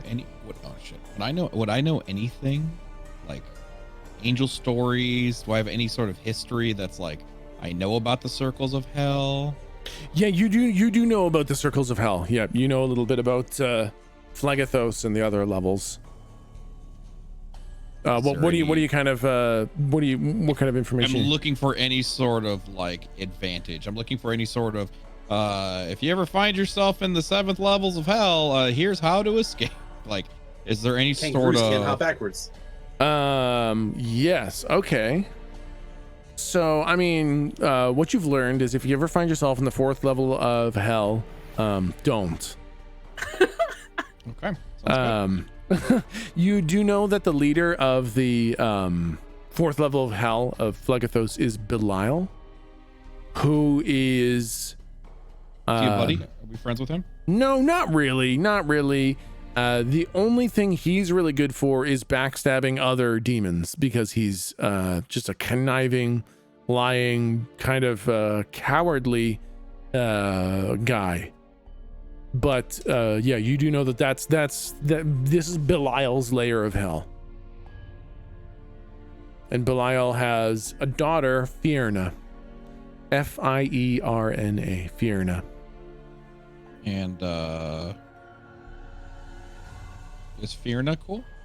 Fiona's actually almost kind of worse because she's kind of is in like Asmodeus's good books, and Asmodeus is the ultimate big bad. Like Belial can be manipulated a little bit because he's kind of cowardly and conniving, but Fierna is like in Asmodeus's pocket.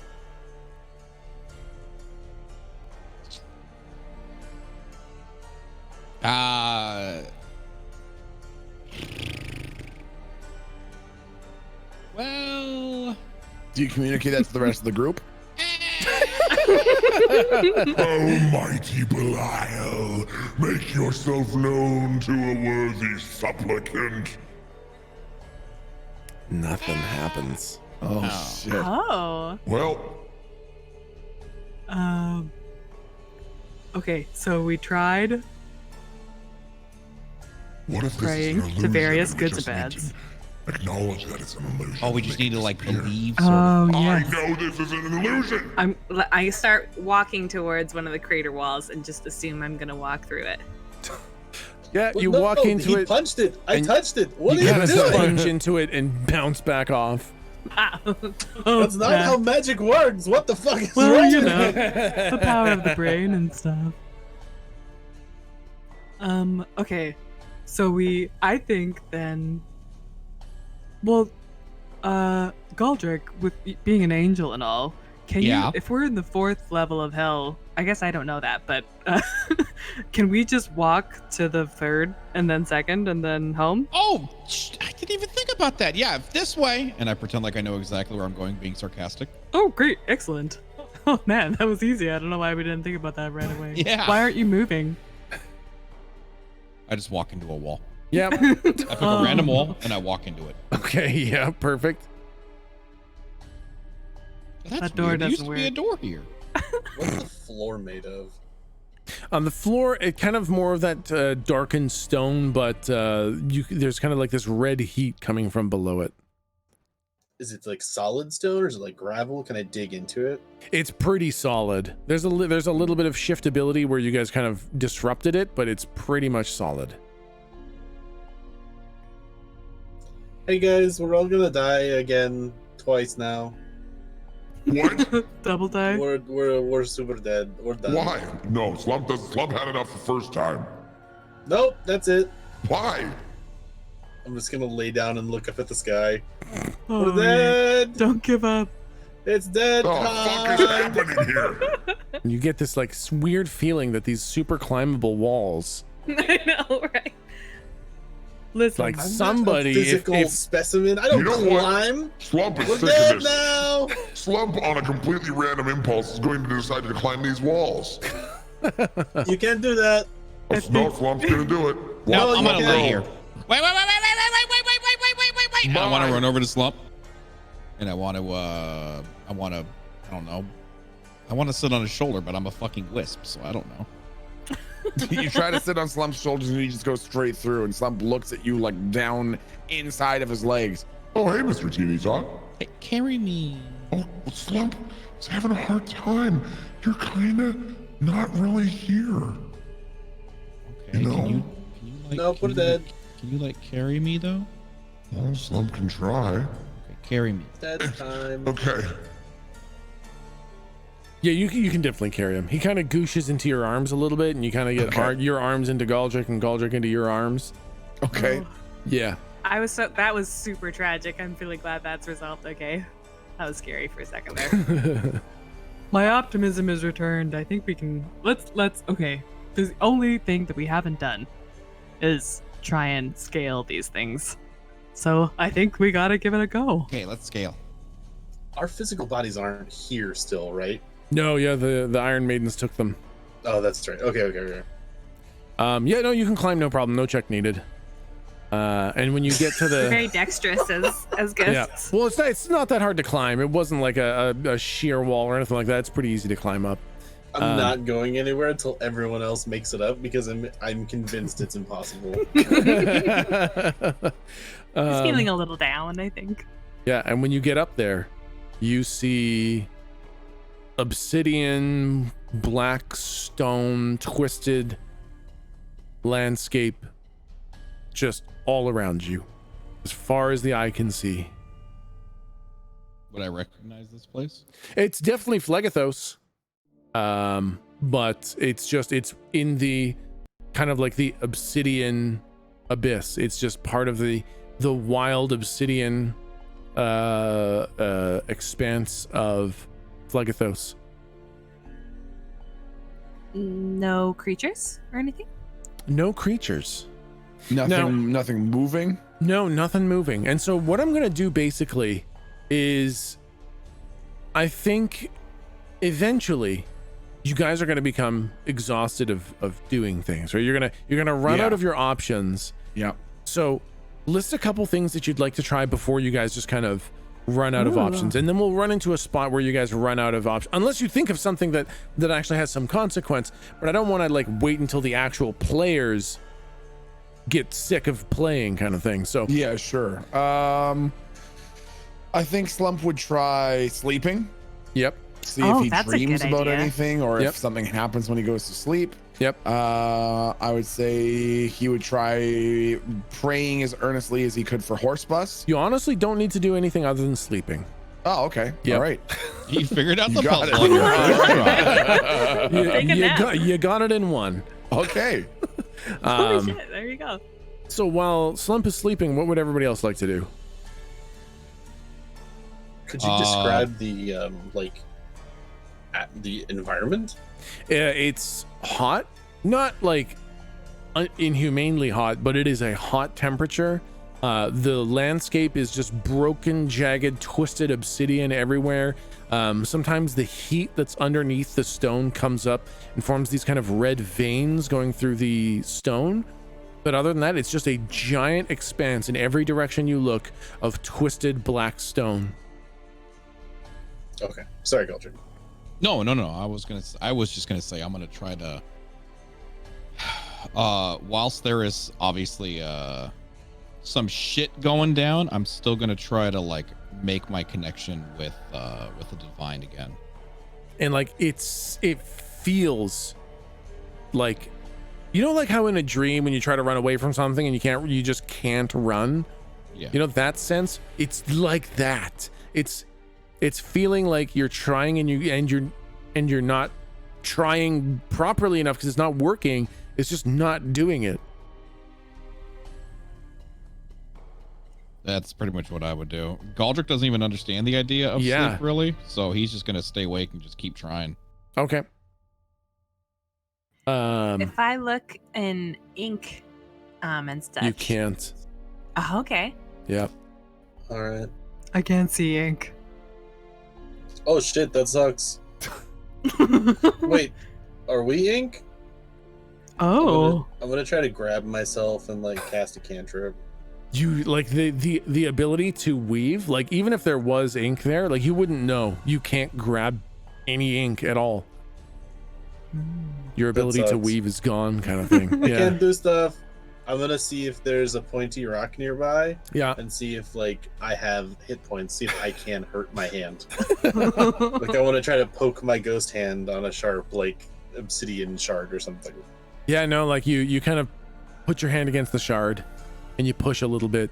And there's a little bit of resistance until the shard kind of goes into your hand, but it just kind of gooshes into your hand. And when you push further, like just nothing, it doesn't go any further. It's like a non-Newtonian fluid, right? Like you, at a certain point, you just can't push it any harder. It kind of forms that solid and you can't overcome it. So there's no pain.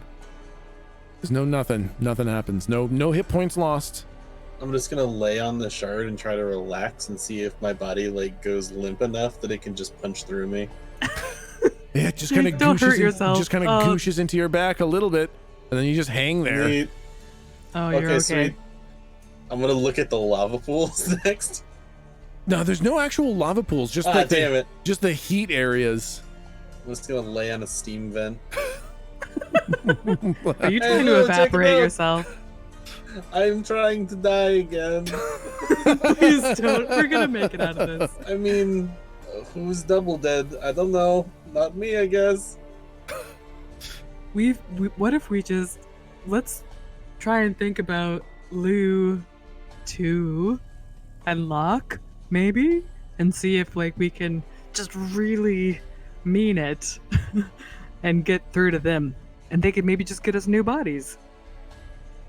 And I think really hard about. Yeah, no luck. Okay, I'm not feeling any. Okay, how about No lock. No lock.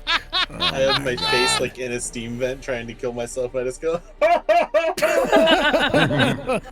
Yeah, there's no heat, there's no pain. If anything, just the whooshing air carries your voice up, kind of thing. It's all whoosh and goosh, guys. I don't know what to do.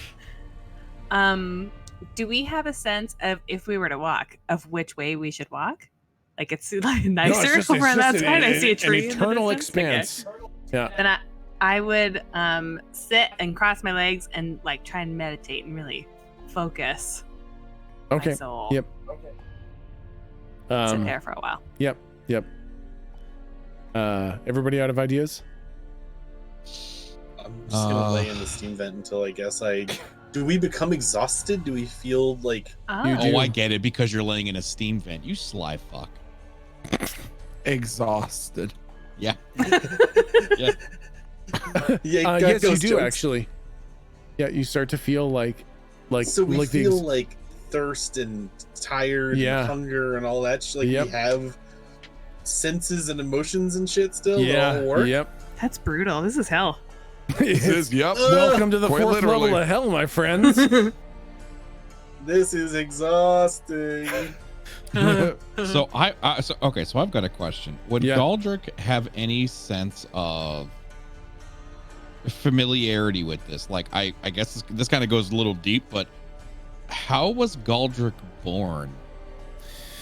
Like, do I feel like I'm being formed again? Do I feel like I'm at the beginning stages of infancy? You know what I mean? Like, Good question. Not quite.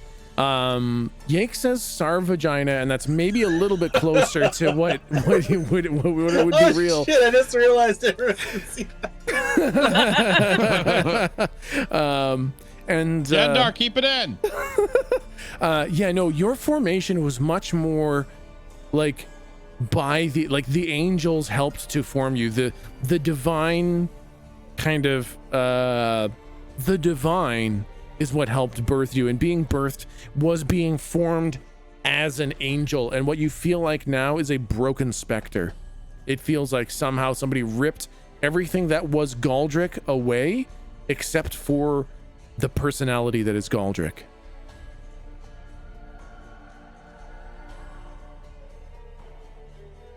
That's depressing. Okay.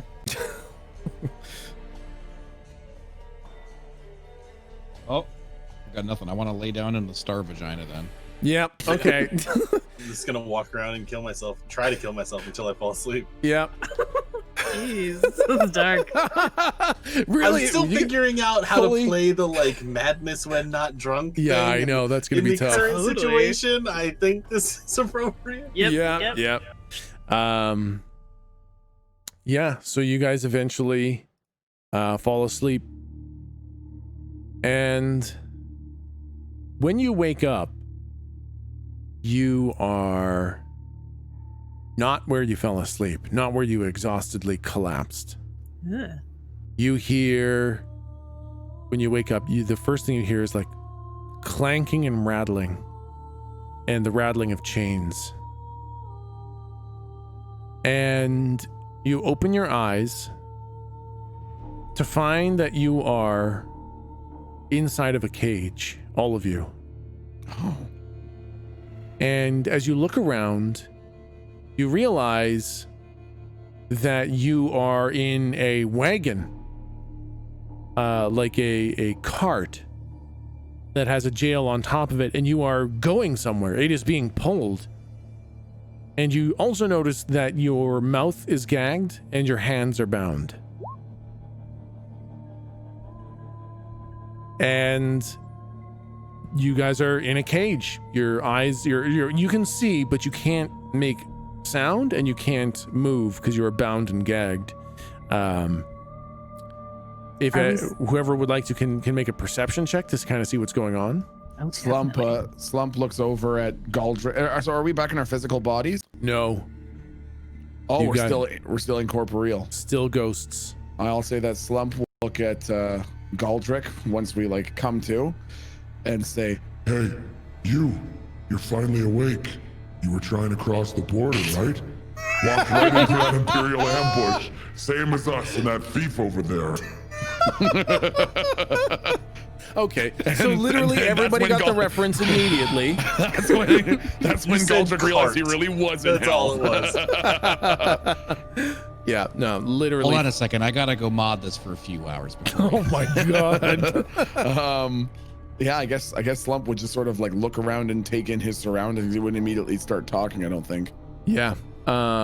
You see that Lou with the perception check. I guess you really didn't need a perception check, but thank you for rolling it. Because I mean, it's pretty easy to see. The wagon has these kind of gnarled and misshapen red iron bars all around it. Oh. The floor is this kind of splintery, rough wood that's really thick, and the ride is not gentle. You guys are bumped viciously and often. And it seems like the wheels can't be perfectly round because as you look around, you go over straight, flat stretches of earth and you're still being bumped around horribly. And you don't feel pain, but you do feel the aggravation of not being able to sit still, about bumping into somebody else, about just the aggravation of being bumped constantly. And you Sorry, go ahead. you notice that there are 3 other individuals in the cart in addition to you guys. So there are 7 of you in the cart altogether. seriously, is one of them a thief though? No. The other 3, We're all brothers and sisters in lines now. oh my god. This was a mistake. The reference was a mistake. No, it's good. You see 3 other individuals in here that are significantly more ghost-like than you. They are more like you can see quite through them now, and they are horribly emaciated. They're impossibly thin. Like if they were alive, or living, like if they were in flesh, they'd be dead from how thin they are. And they look completely defeated and sad and dead, and they look like what Jake was starting to experience. They're desiring an end to whatever existence this is. They're just leaning in the corner, and they've got that kind of 1,000-yard stare out between the bars. And all of you are gagged, so none of you can say anything. Oh, thanks. everybody. Slump looks at one of the other 3 people and says, Is And, there any recognition? Nothing. Like they don't even blink or register. They just sit there staring through the bars, and the wish for the end of existence is written plain on their faces. Oh wow, okay. They don't want to exist anymore with what you guys are experiencing. It seems like they've been experiencing for a lot longer. Who's driving? You can't really make it out. They look big, very, very, very big. But they're wearing and they look very wide. Like they look maybe 6-7 feet wide. Oh. They are fucking huge, and they're wearing like a black coat. Okay. This is what are we describing here? The person who's driving the cart, you can see their back.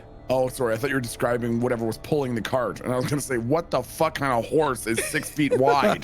Yeah. Okay. Horse boss. Horse bus. Yep. Ooh, yep. Are we shackled down, or is it just like our hands, or Both. Like your wrists are shackled together, and there's a chain shackled to the bottom of the cart. Oh, okay, so we couldn't stand if we wanted to. No, I mean you could get onto your feet, but it would be like that uncomfortable kind of half bend standing up. Okay, never mind. So how I want to try and test the shackles. So it's solid enough. Is it made out of ghost stuff too? Yeah, you can go ahead and none of you have modifiers anymore, so don't add anything to any of your. Oh. You're just going to be rolling a d20. So go ahead and roll a d20 to kind of test the chains.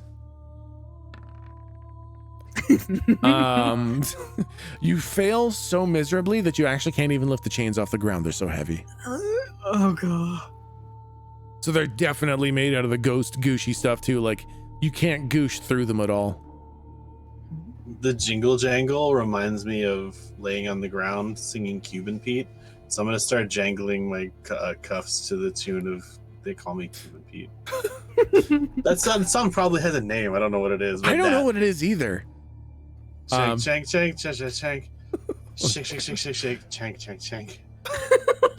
I'm going to try and do that with like chain and like shackles. You roll to annoy the driver. Yeah, I was actually gonna say that as you do that, you actually hear like this a little chuckle from the guy driving the cart. Oh. And as the cart ride goes, you guys are there for an entire like awake cycle of just sitting in the cart. Wow. Oh, And fuck, all right. Good God. Bumps along for as long as you can stay awake, and then you fall asleep again. And when you wake up, you're awakened maybe not naturally. You're awakened by heat. It's crazy heat. And like the steam vent, you couldn't feel it, right? That was hot, but you couldn't feel it. This, you can feel. This is crazy hot. If you had skin, it would be burning off.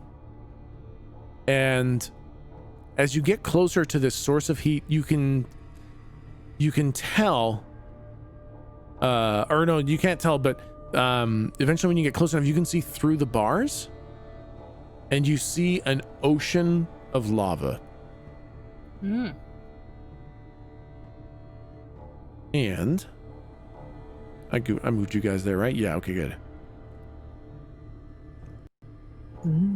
You move up closer and closer. And let's see.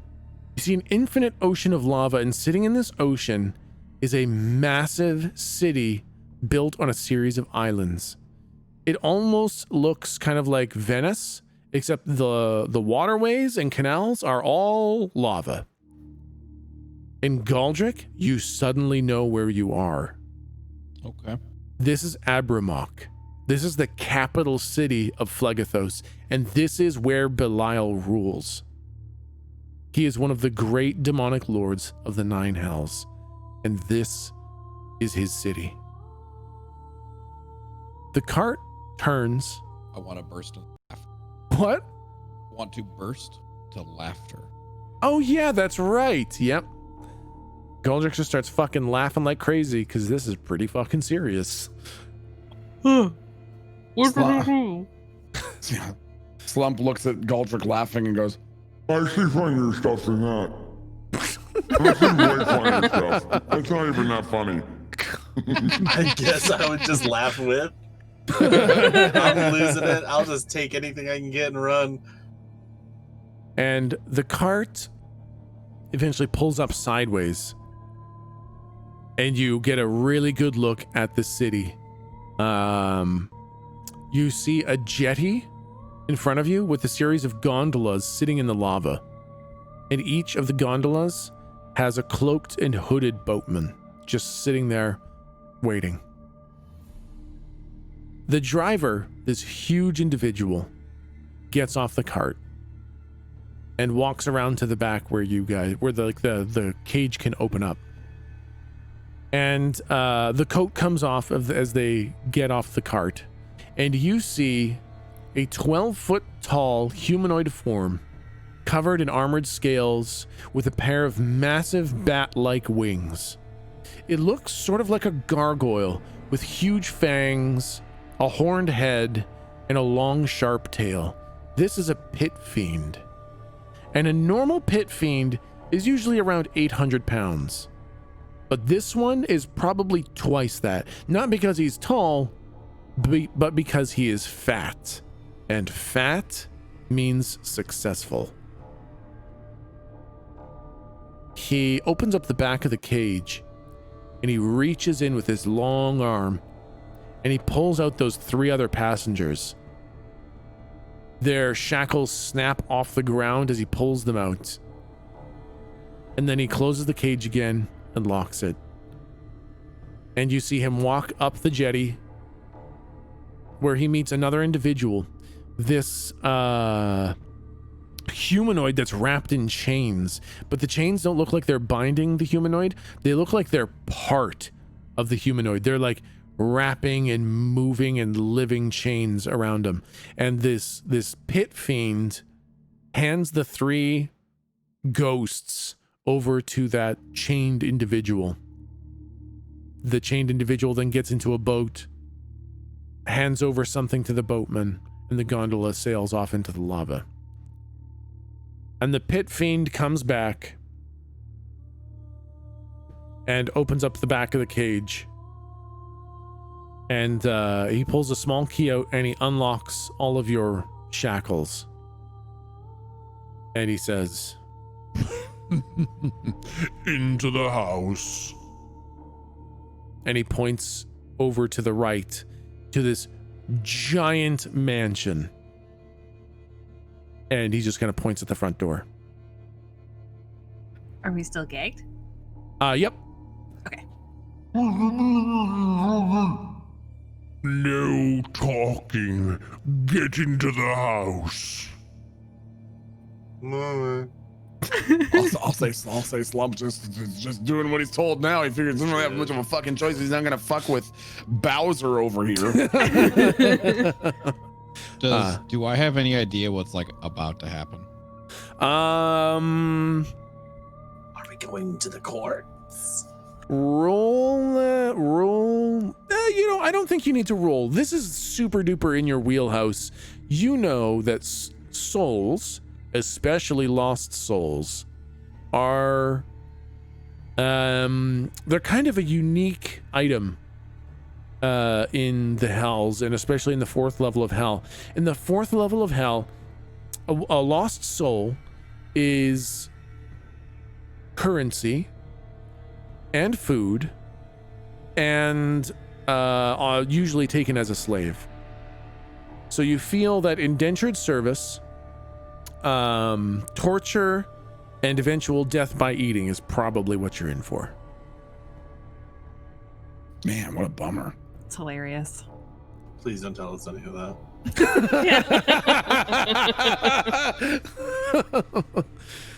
Well, all right then. And he's just pointing at the house, and he says, We haven't got all day. I'm gonna really slowly walk over there with the guys, but if looking around, are there any other souls that I see? yes, you do. You see kind of a wispy, thin soul getting into a boat, kind of on the upper side of the gondolas. It dejectedly hands something to the boatman, some sort of payment, and then the boat takes off into the canals.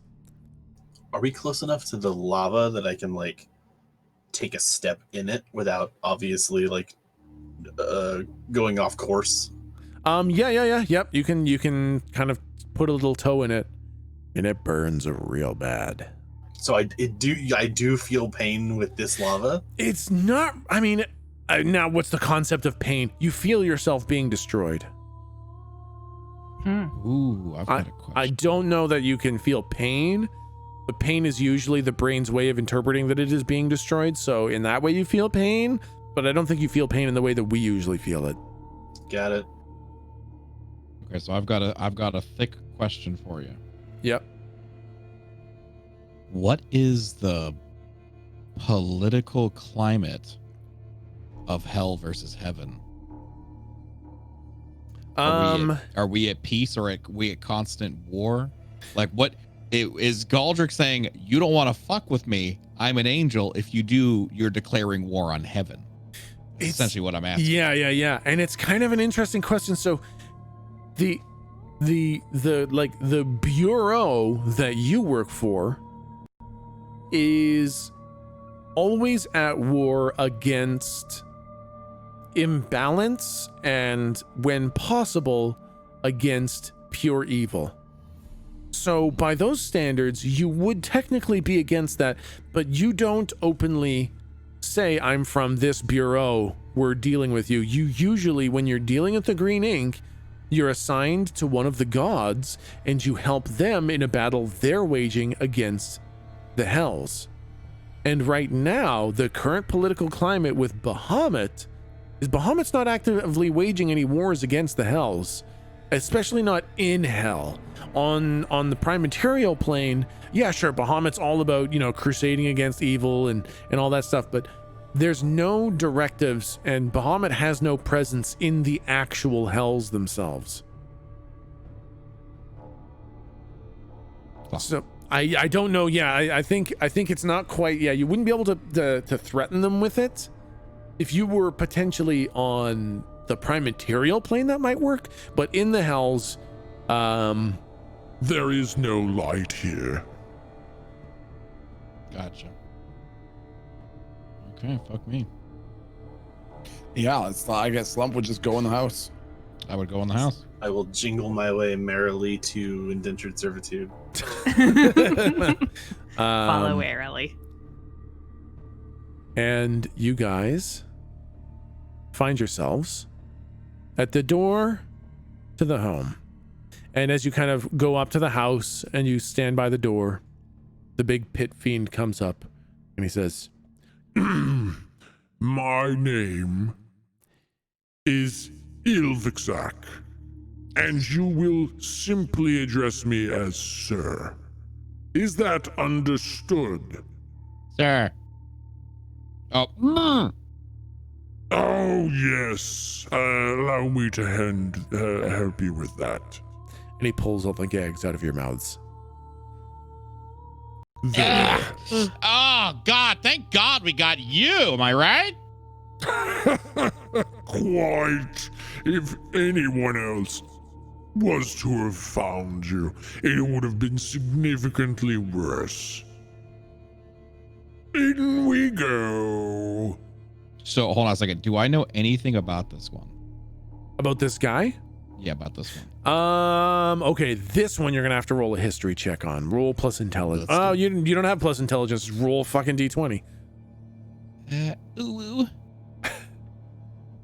Holy shit. When he says the name Ilvixak, you remember that he is the gatekeeper and toll taker for all entry into Abramok. So he is very important. Okay. I want to strike up the conversation. I want to say, no, seriously, I'm so glad we got you, the toll taker of all people. Yes, less conversation is better, I think. Just get inside and get yourselves acclimated and try not to make too much noise while you make peace with your eternal servitude. But wait, but I've heard so much about you. Come on, let's talk for a second. It's probably all true. I'm very important. Yeah. Come inside. Okay, yeah. Wait, sir, we're not supposed to be here. I don't think there's been some sort of mistake. Trust me, nobody's supposed to be here. That's my favorite part. I scoop them up, and they come here anyways.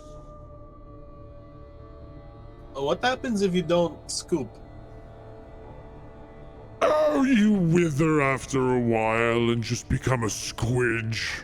I mean, that's probably what's going to happen anyways, but it's not good to be a squidge out in the wastes. At least here you can mill about in the great city of Abramok. Do we have any kind of responsibilities or anything like curfew? Yes, every responsibility. You'll be required to do everything for me, when I say, how I say, where I say. Oh man. Neat. How What's often a do you need squidge? us to do stuff? Oh, sorry. Well, we'll not get too concerned with that right away. For now, Your only rules are no leaving the house. Other than that, go ahead and get acquainted with the place. Learn the staff, learn the places here and there. Find the kitchen, find the bedroom, understand where everything is so that when I start giving you instructions, you can follow them.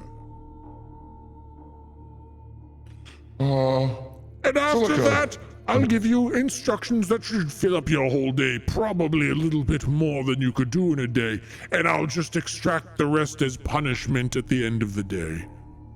Oh man, what a bummer. It's really not very pleasant for you, but I must say for me it's quite delightful. Hey, is there like some sort of ambassador for the living that we could talk to? The living!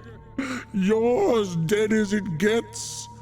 No, you won't be talking to any councils for the living or any sort of, oh no, I died too soon, I wasn't supposed to go. Oh, get that out of your system nice and early because I will be punishing quite severely for that sort of nonsense later. It's not so bad here, really, honestly. It's kind of That's homey. the spirit. Slump thinks that he might look forward to serving you eternally, Ichthlfald. It's just, sir, your weird mortal tongues can't quite grasp the Ilvixac of my name. Sir is quite enough. I tried punishing those who mispronounced it, but they all turned into squidges so soon, it was kind of a waste. Could you explain what a squidge is? I don't know what the squidge is either. Last question, and then Slump will you said no conversation. Then Slump is gonna make you happy because Slump is gonna shut up and go in the house. All right, and you want to know what a squidge is? Yeah. Oh, well, after your soul has kind of been wrung dry of all whatever magical energies are left, it kind of collapses in on itself and becomes this fleshy pile of mud that's barely sentient and kind of roams around all eternity in suffering. Oh. It's what happens to all the souls here eventually, so you have that to look forward to. Just try not to lose your essence too quickly. I've got big plans for you. Okie dokie. Great. I'm going to go see to some business. Don't be naughty. I don't know what that means. Wouldn't dream of it. And he walks through a door, and you guys are standing in the entryway to Ilvixac's home. I'm going to the kitchen. I need to find a drink. Shit, this is so bad. Yo, this sucks butts. Just a sec, I gotta find out where he is there. Okay. You go to find the kitchen. Yeah, let's see if there's some other servants who can tell us what's going on. Yeah, I think you guys have basically full control over your little icons, and I'll reveal areas as you go through.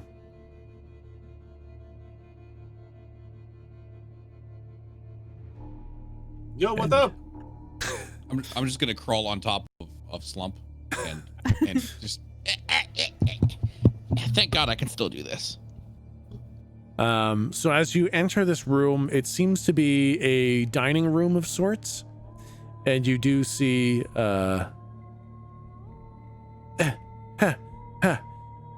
you do see a couple ghosts similar to yourselves just kind of wandering around. There's one who's kind of going and setting the table, and there is a couple bottles of wine on the table. And you say, "What's up?" Yeah. Yo, what's up? Can I have that? No. This is for the sir. Okay. What can we drink? Is there like worse stuff over there that I could have? Is there a No. you know? No. There's nothing. Okay, sweet. Is there like There's a wine nothing. cellar or something? No. You mustn't. Okay, you need to stop saying no. Stop that. You Where did you get mustn't. this? Got it from the city. Oh, sweet. You shouldn't go there. Okay. Sir wouldn't be happy about that. How How many long have bottles? you- Oh, sorry. No, you do your thing. How many bottles of wine are there? There are like 4 bottles of wine on the table. It's like an uncontrollable drive, right? Yeah, yep. Yeah. I'll sort of the plainest looking one. I don't want to draw too much attention. I'll just take it. I think as you go for it, the ghost kind of grabs it. Like, no, no, no, no, no, no, no. He'll get angry. He'll punish us. Okay. Do you let go? Yeah, I'll let him have it back. Okay, yeah. He takes it back and he puts it on the table. You mustn't just walk around and wait until it's time to sleep. Why can't we touch anything? It's for Ilvixak. It's for him. Why does he keep it here if we're supposed to live here? Isn't this our house? No, this is your place of work. You don't live here. You work here, and you die here. Oh, how long does it take us to die? It depends on how much he punishes you. Oh, what's the average? If you have an average amount of punishment, maybe 3 or 4 weeks. Oh, Whoa, that's not a lot of time. Oh boy. Okay. Slump was worried you were gonna say like 6,000 years. Okay. No, All right. the eternity is a squidge is really what's... Oh, because then we're a squidge. That's right. And then he just tosses you into the city. Oh, Just loose? what do Yes. squidges do? Mostly wander around in agony forever. Oh, wow. Sometimes they're man. kicked out of the way if they get in the way of the other demons. How long have you been here? I've been here for 4 weeks. Oh, bad. How you feeling? Really bad. Yeah. Oh, God. How does this one look in comparison to the ones in the cart? Very similar. Ooh, that's not Very good. translucent, very thin. So you've been dead for like a bunch of time, I guess? Yes, I've been dead for I don't know how long, maybe 10 or 20 years. Oh, Yo, that sucks. yeah. Is there any way to like get more ghost juice? I was gonna say, yeah. Can we give you some of ours? If Ilvixak ever saw fit, he could take some out of you and let me drink it, but he never does. He keeps it all for himself. Oh, that's right. Ghosts are food, so we just eat each other. Only they can subsist on us. Oh, And we can, if they bring it out, we can drink it, but that's about it. Damn it. I had an idea, but then I realized I don't think it would work. Fuck. Okay, never mind. Is it murdering all these guys and drinking them? Because that's no. what No, it was gonna be like Slump thought that maybe one of these guys could be a source of information if they had some of the juice in them. And so Slump was gonna make a deal with Ixlac and say Slump would say like I'll make you a bet, and if I win the bet, then you have to let me give some of my juice to this fucking Draug in here. And then if Ixelvac said okay, then Slump was going to say I'm the wealthiest person you've ever met and put on his monocle. And if it convinced him, but I think Slump isn't aware of what the monocle does. Yeah, So I and think- technically the monocle is like That's right. It's just 'cause a we're- figment, yeah. That's right. Okay. Well, fuck. Never mind all the rest. Then. Forget I said anything. So here's how we're gonna kind of do this. This part's a little bit weird.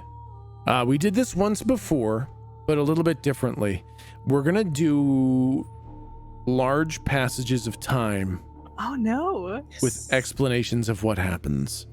We're gonna take it week by week. The idea is for these weeks, you let me know the general idea of what you want to do, as well as one specific action you want to take. It's kind of like the Stolen Century from Taz, but it's been so long since I listened to the Stolen Century that I have no idea just how much I'm ripping it off. So for week 1, Let's just kind of go in order. Galdrick, what would you like to do during your first week here at Ilvixak's mansion? Oh, he's not here. I'm here. I'm here. Okay. I was in the kitchen. I was getting a bowl of rice. Gotcha. I would. Okay, I had a bowl of rice, but I also put a fuck ton of sriracha on it, so my tongue's on fire. Oh my god. Okay, so I had something interesting that I wanted to bring up, and you can either do this before week 1 or during week 1, whatever. Yep. I want to try to. I want to talk to Xlax. What's his name? Ilvixak. I want to talk God. to Sir. Yeah. Yep. And I want to say, hey, listen. Do you ever do trades?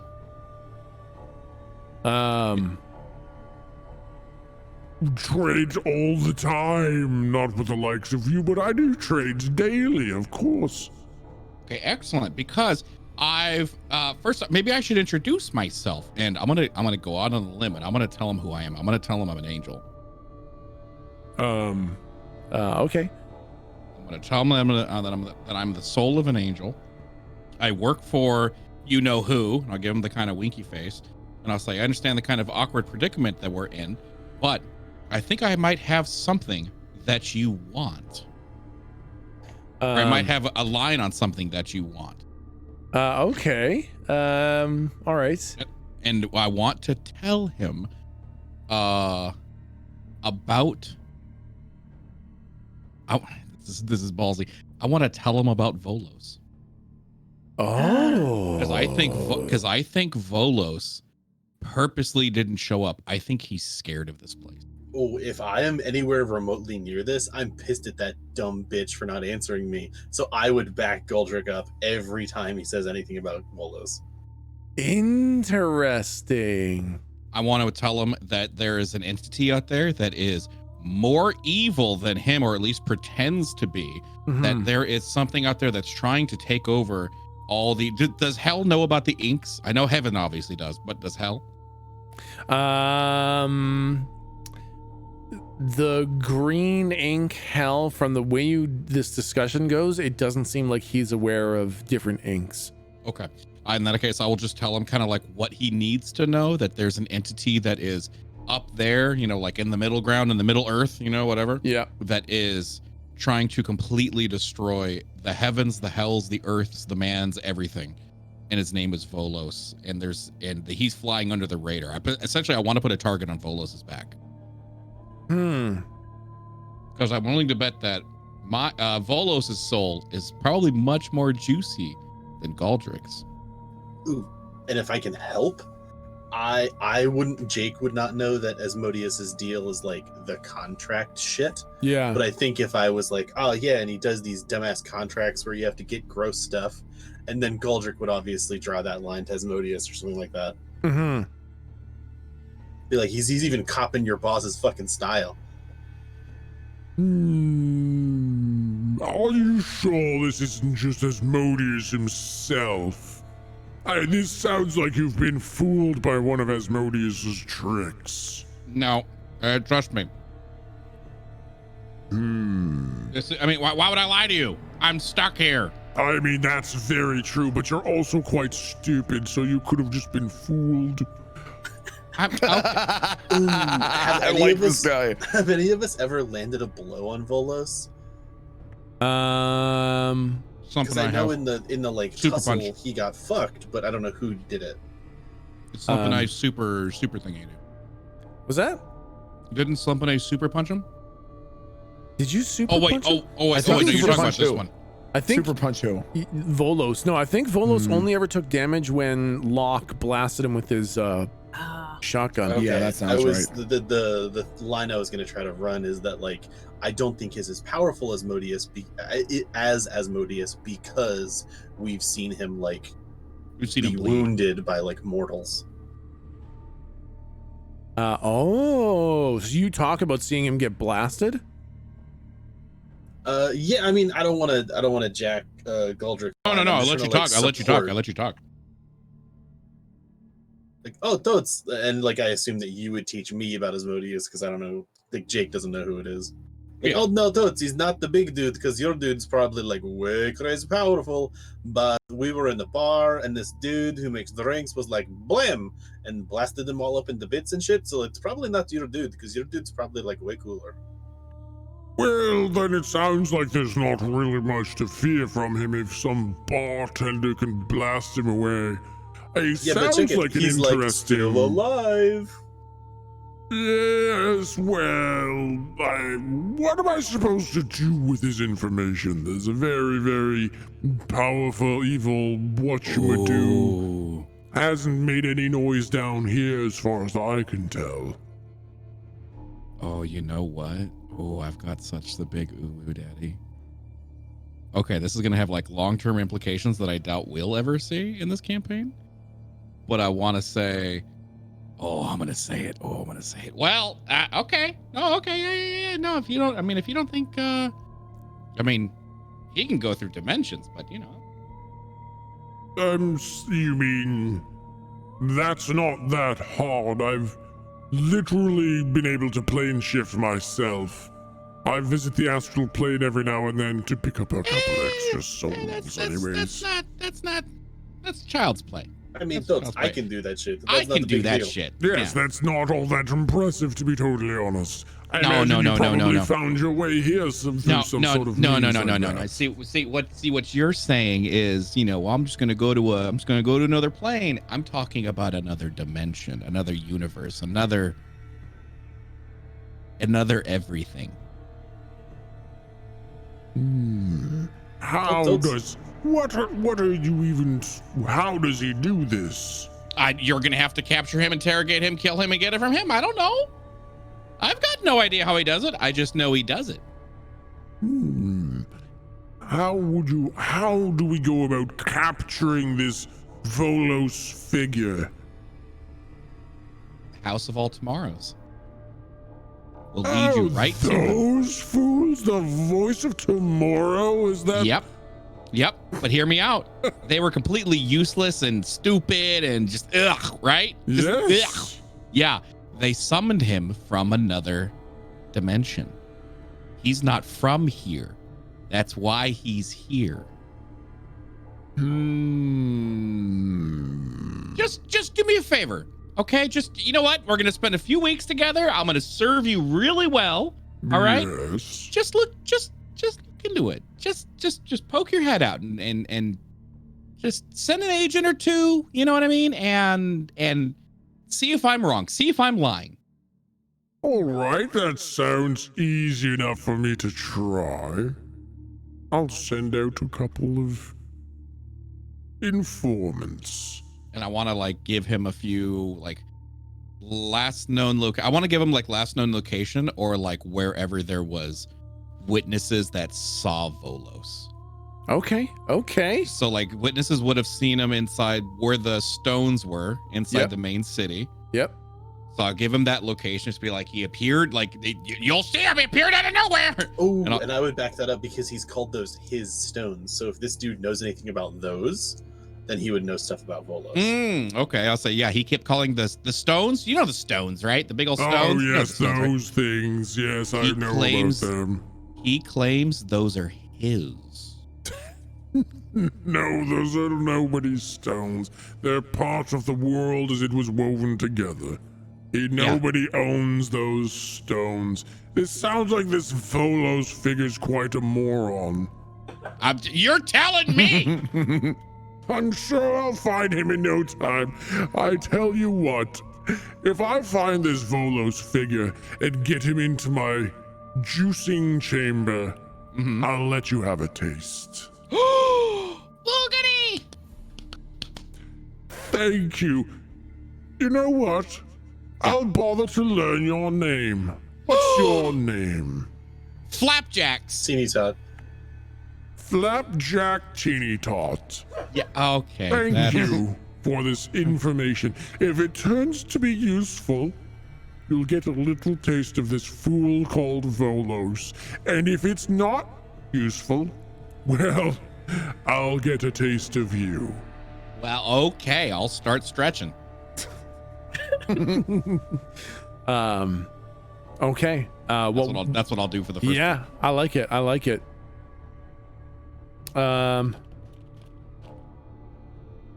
Jake, what would you like to do for your first week?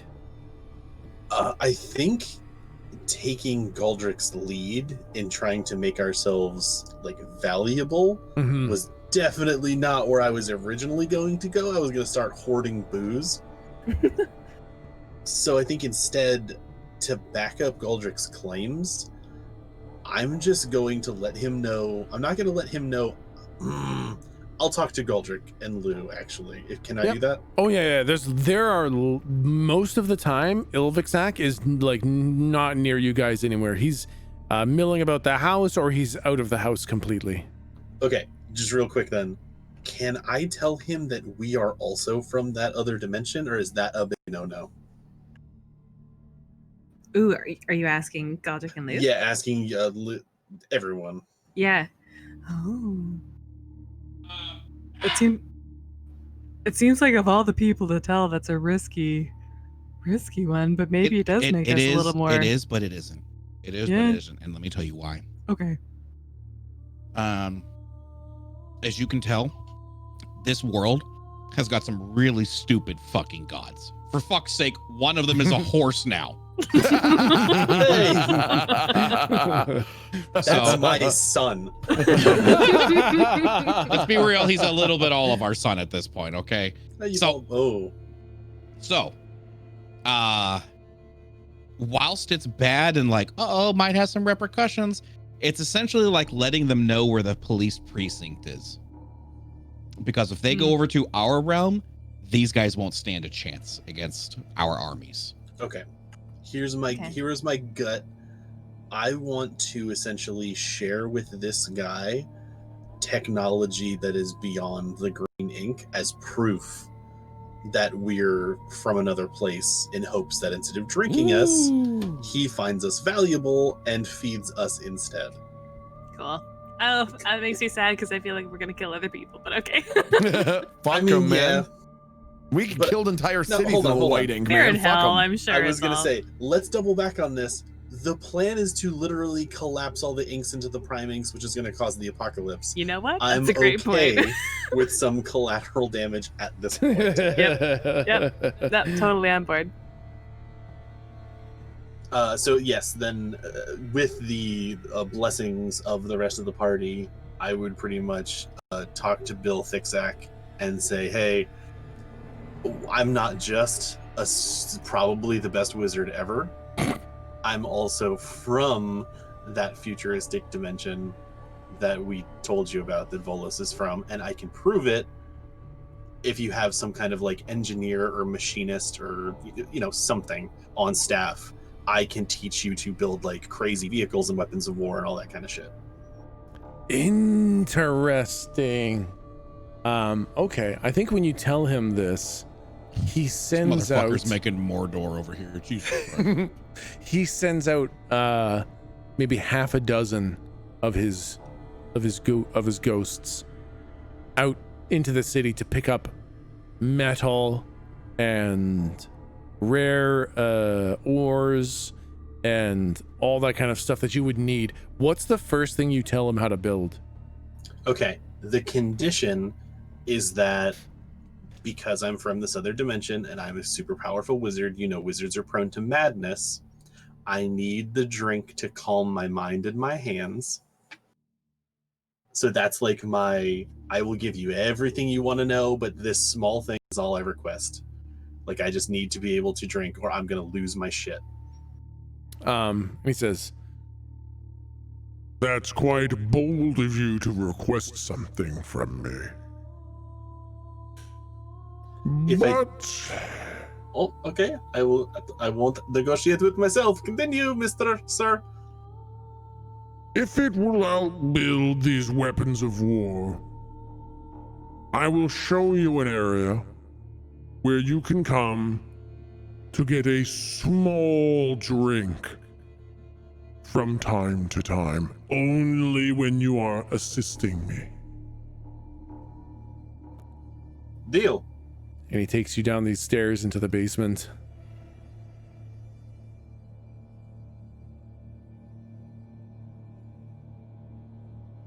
Oh fuck! There's where'd we go? I'm just revealing it now. Oh, okay. There you go. Oh, sweet, great.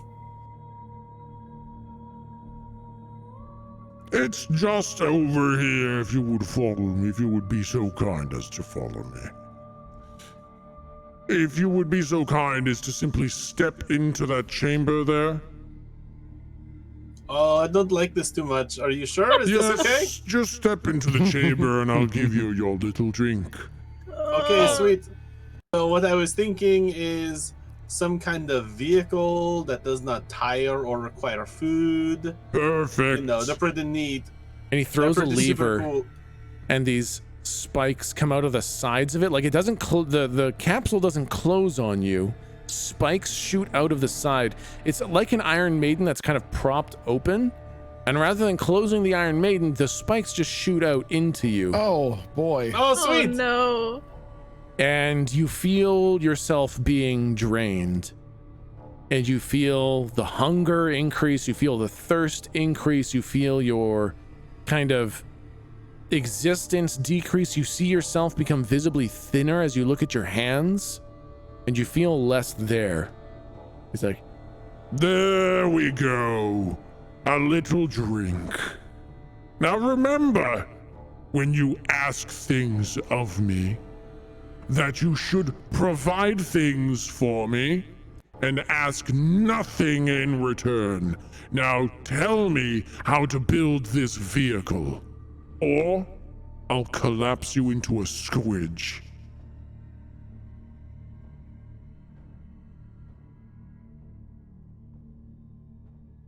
Man, I definitely want to push. I think I would push. Jake would push it. Oh, cool. I mean, I guess, you know, on top of that vehicle, there could be, you know, have you seen like a catapult that can shoot maybe 300 meters? What about 3,000 and then it explodes? Would that be cool?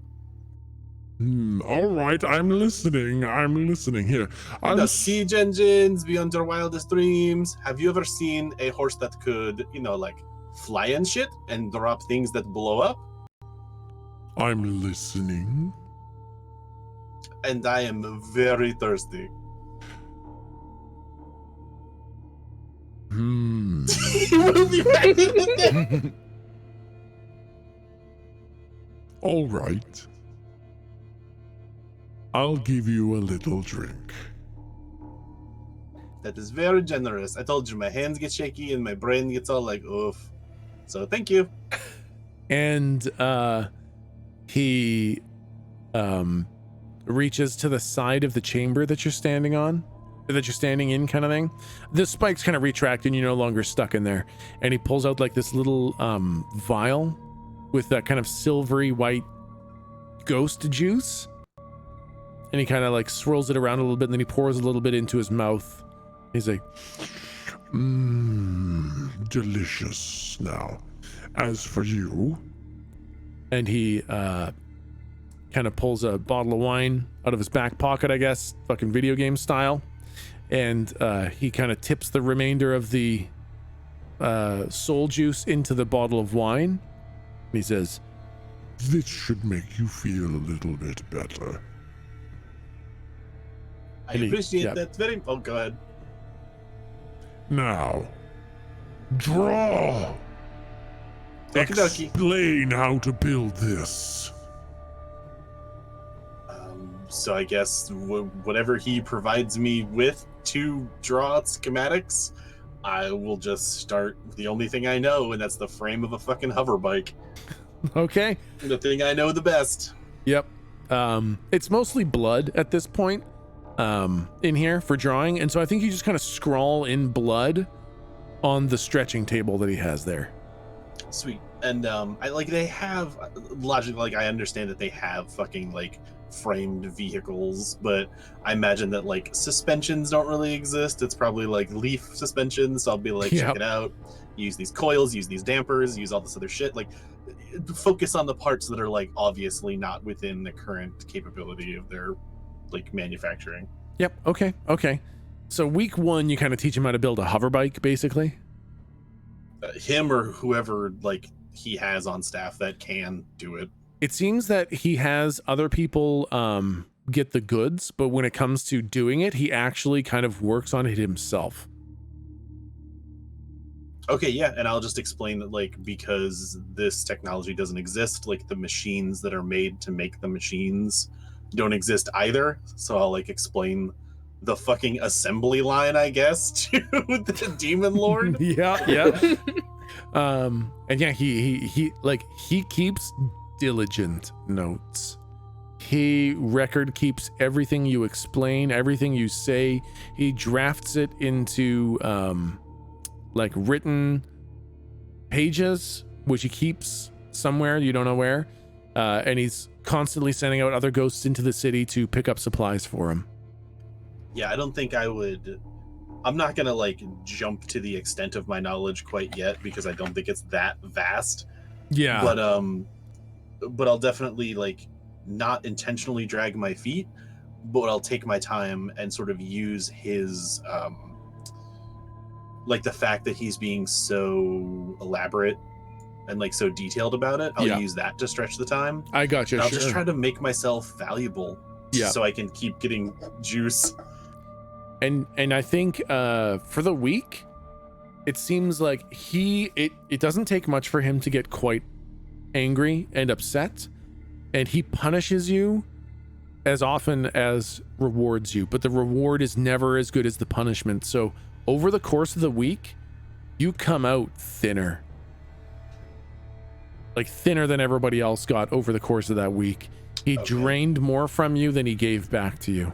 Is it because I was demanding I was requesting drink back from him? Was the reason for the punishment, or the machine's not working? Kind of various. It's mostly like you expected a reward, which he thought was unreasonable, or he thought that you were being deliberately obtuse, or he thought that you were being manipulative when you weren't even. Maybe it seems he's very much a suspicious individual, and he doesn't understand what you're doing, and so most of it's punishment, because sometimes he catches you, sometimes he just doesn't like you, sometimes he misunderstands, but he's very quick to punish.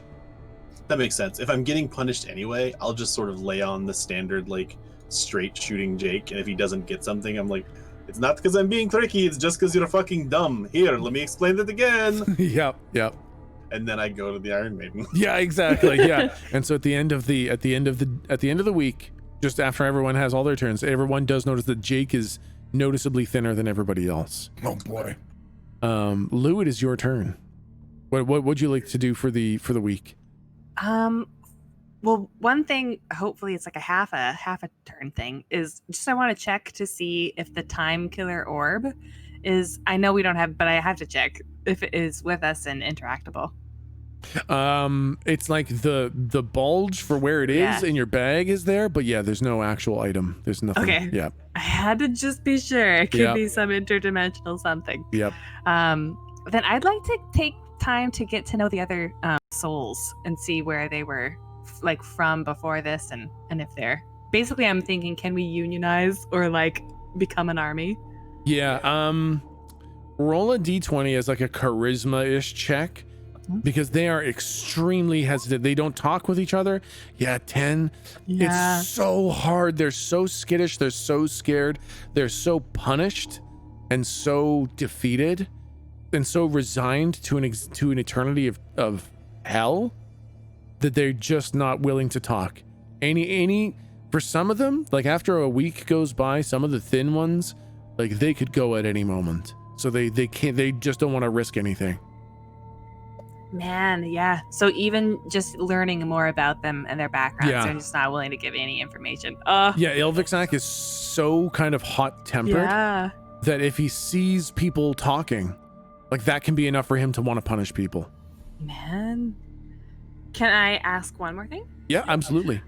Just kind of in line with trying to get to know all the people. Can I get to know the, like, well, we don't leave the house at all, right? Not unless you try. I would, unless it's feeling urgent, like we're dying actively, then I would try to get to know the house really well. Yep. And yeah, just see if there's any like quick hiding spaces, quick getaway spots. I check all the books to see if there's a hidden doorway. Yeah, That kind of absolutely. stuff. Yeah. So basically, I can kind of run you through. You guys are standing in like the dining room right now, kind of thing. Yeah. There's the entryway when you first came in, and just to map left of that, there is kind of a meeting table. It seems to be an open discussion table for visitors who have come in to chat. Behind a wall, kind of map south, is a bathroom. That is the one that, well, you don't have bowel movements or anything like that, so you actually never use the bathroom. So never mind, you don't use it at all. That's just a bathroom. Was that? Do pit feeds? Oh yeah. Huh. Oh yeah, They big eat nasty ghosts. poops. They take ghost shits. Yeah. Yeah. They drink you guys up and shit you guys down the sink. Boy. Oh my God, fuck. Dark. Jesus. Not great. A little bit further map south is a much more formal meeting room, lounge room. No, sorry, not more formal, more casual kind of meeting room, lounge room. This is where kind of important guests are entertained. So that room is often kept very tidy and clean by the ghosts. Kind of, you guys don't have any roles yet. You're just like, you're not expected to do anything right now other than fucking walk around. But you do notice that the other ghosts spend a lot of time tidying that room to tend to the other guests. Upstairs, there is the upstairs over here. It's unmarked for you guys. You guys can see it. Click it again. Yes. Yep. Okay. There is a grand piano where at least one ghost is usually just kind of plunking away at some notes. To the map south of that is a much larger bathroom. And then to the map left of that is the grand master bedroom where Master Ilvixak actually sleeps. And that room is, most of the time, there's no ghosts in there. Like it's kind of a private quarters, but every day it is tidied and cleaned and made immaculate for him. This room, you've never been in. Or maybe you've seen it once or twice. You know there's chains in there. You know it looks like a scary room, but you don't know its purpose. No one will talk to you about it. Ugh, okay. And Jake is the only one who's been into the basement. Unless you did something to get punished, basically. Got it. In looking at, so it's all sort of a standard. There's no like hiding spaces really. It's all just kind of like your regular rooms in a house kind of thing. Yep, exactly. Okay. Does anything about his furnishings and the way he kind of sets out the house, like with the meeting room and then the more casual space, do I glean any kind of sense of him, or like he feels really arrogant about this and self-conscious about that? You know what I mean? Yeah, just roll a d20. It'll be a perception check kind of thing. Oh, no, maybe not. Not really super. He This place seems is scary, and I don't understand it. Yeah, you kind of get the feeling that he's very proud. He feels very important, but like that, with the guests he entertains, that seems like every fucking demon. They all seem very self-important. They all seem very much like they feel like they're a big deal and like they are entitled to, good treatment kind of thing. Right. So they all seem proud and arrogant, and they all seem very suspicious. So nothing really to differentiate him that you can really glean. Yeah, just that he's a bit more successful than those other guys. Yes, exactly. And that seems to be mostly because of his job. Like his job makes him immensely successful. He gouges people who are entering the city. He turns away people to increase his status. Like he is very good at using his position as the gatekeeper to further his kind of influence. Okay, nice.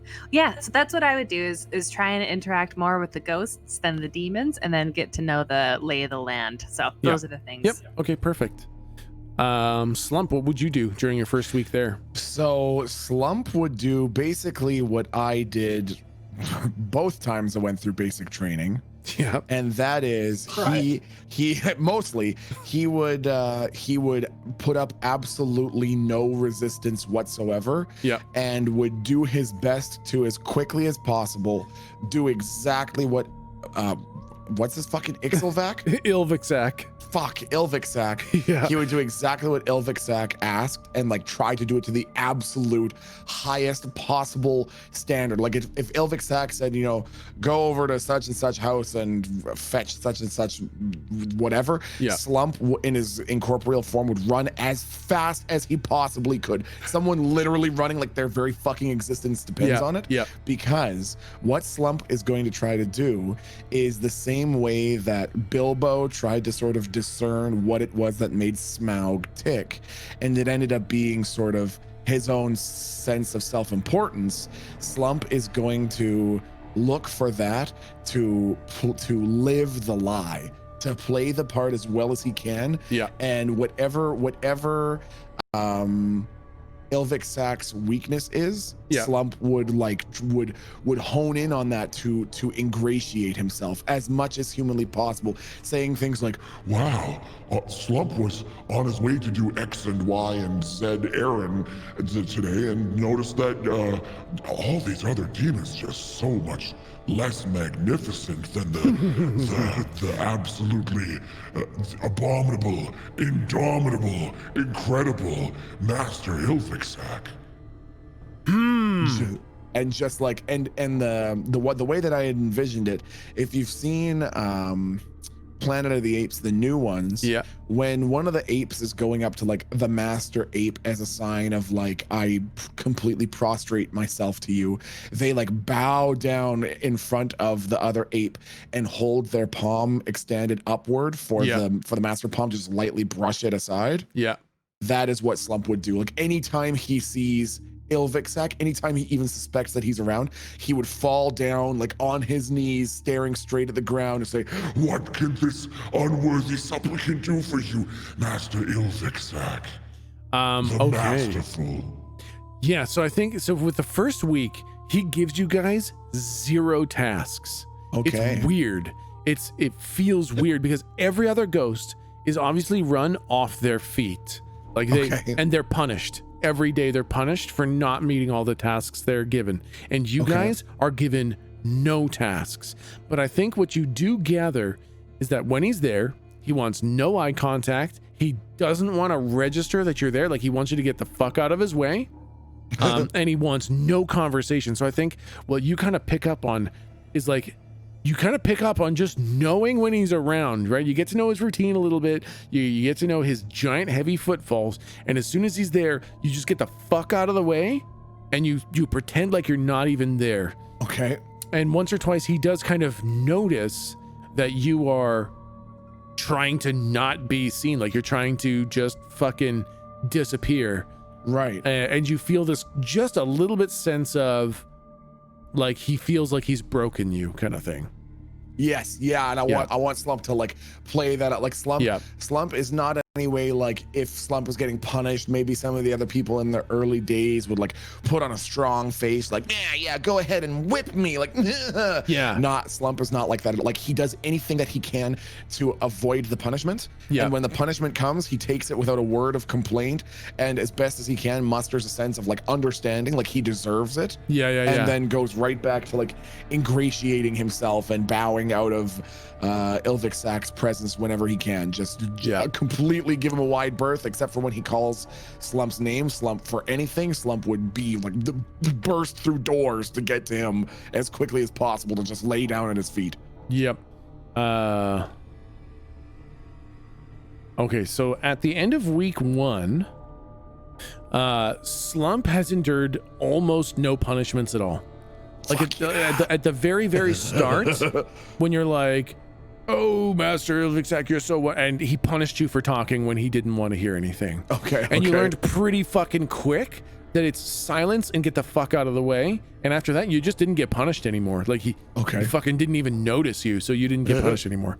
Galdrick, You got a little bit more punishment because you chose to talk and engage and very obviously plot. Like what you're plotting against Volos, that much you're making obvious. But the fact that you could potentially plot against someone raised his suspicion that you could plot against him. And so he did every now and then get paranoid and suspicious and punish you a couple more times.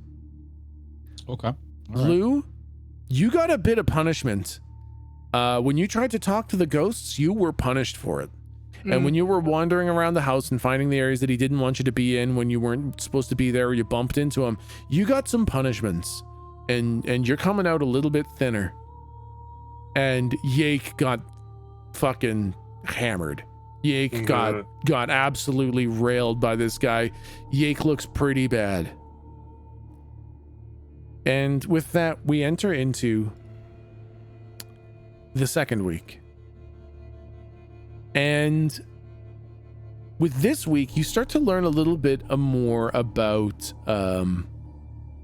Ilvixak's kind of predilection for pain and torture, and how much he delights in destroying.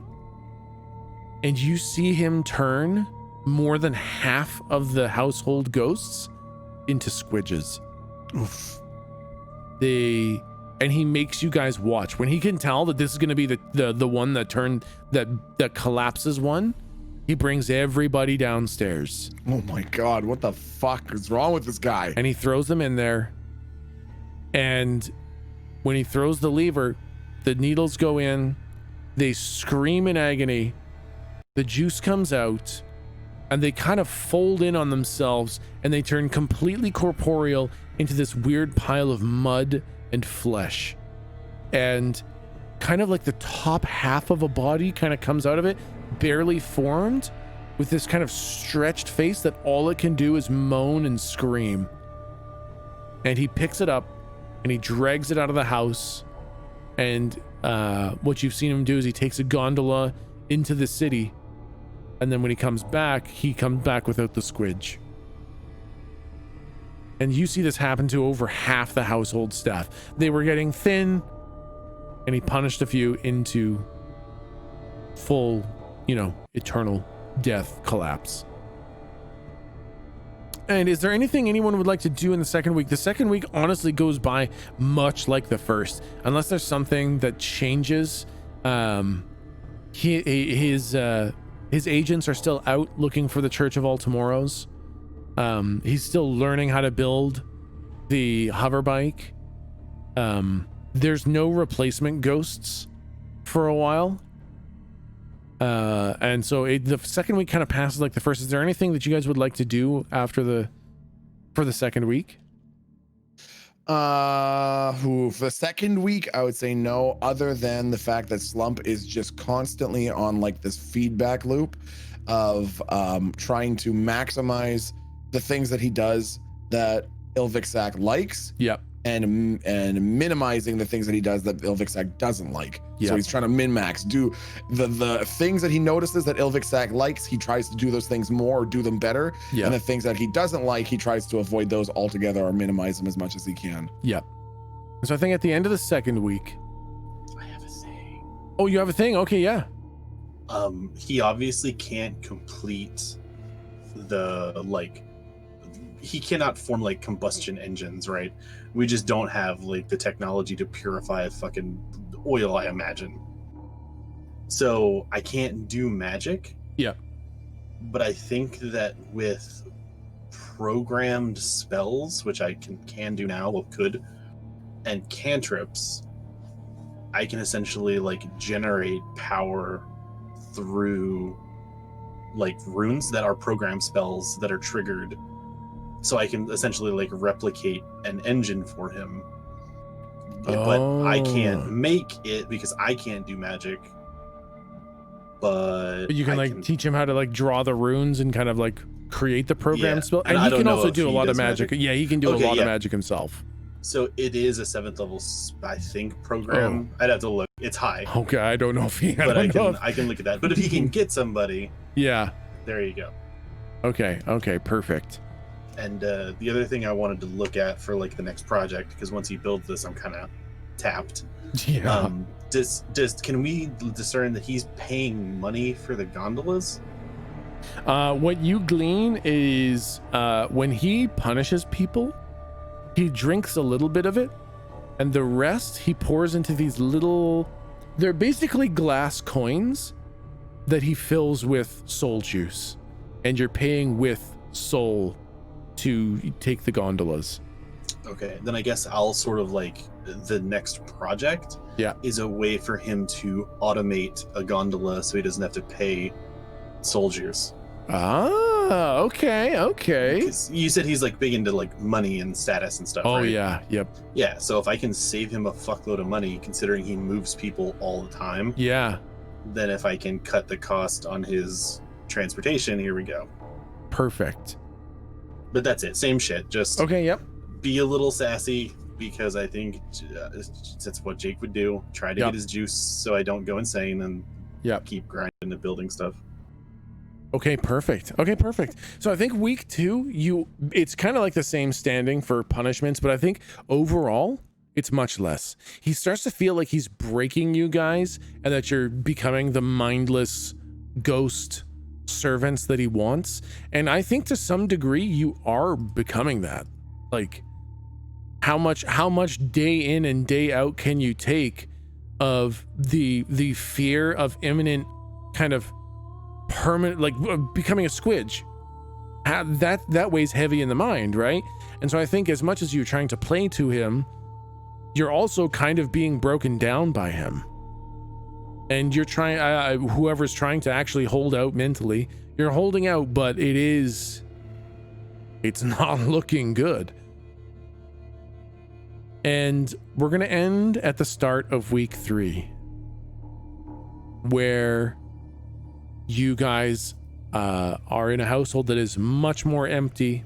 You guys are feeling very bad and very thin. And he comes up one morning and he says, Well, you've all done quite a good job so far of staying out of my way. But now I think it's time that I start giving you some tasks. So today, I'd like you to go into the city and pick up some food and drink for tonight's meal. and that's where we'll end. Fuck, man. This is some weird shit. This is some Dante's Inferno descent into hell with no idea of what happens or how to get out of here level shit. This is unreal. Holy I am fuck. concerned. I can tell you that at the start of the, you'd asked me at the start of the fucking stream if I had any idea what the hell it was going to turn into. Nope. Yep. Would not have guessed. Would not have guessed this. Yep. What's that? So this one was out of the blue. Yep.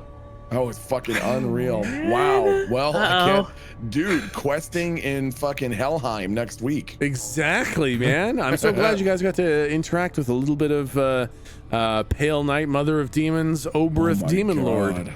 Fuck. Just immediate death. That was crazy. Yeah, literally. Dude. Venalis, if you'd like to know basically what was behind the veil, it was something that reality could not accept. So because she was formed before reality existed, reality could not accept what was behind the veil. And if you were able to see and comprehend what was behind the veil, you instantly died. So that's basically what it was. Oh. It was an incomprehensible horror that kills you instantly upon seeing it. And now you guys all have permanent madnesses. Yay! Crazy! I love that. Okay, awesome. Same time next week, guys. Same time next week. All right, I'll see you guys later. See you soon. Bye, chat. Thank you. Bye.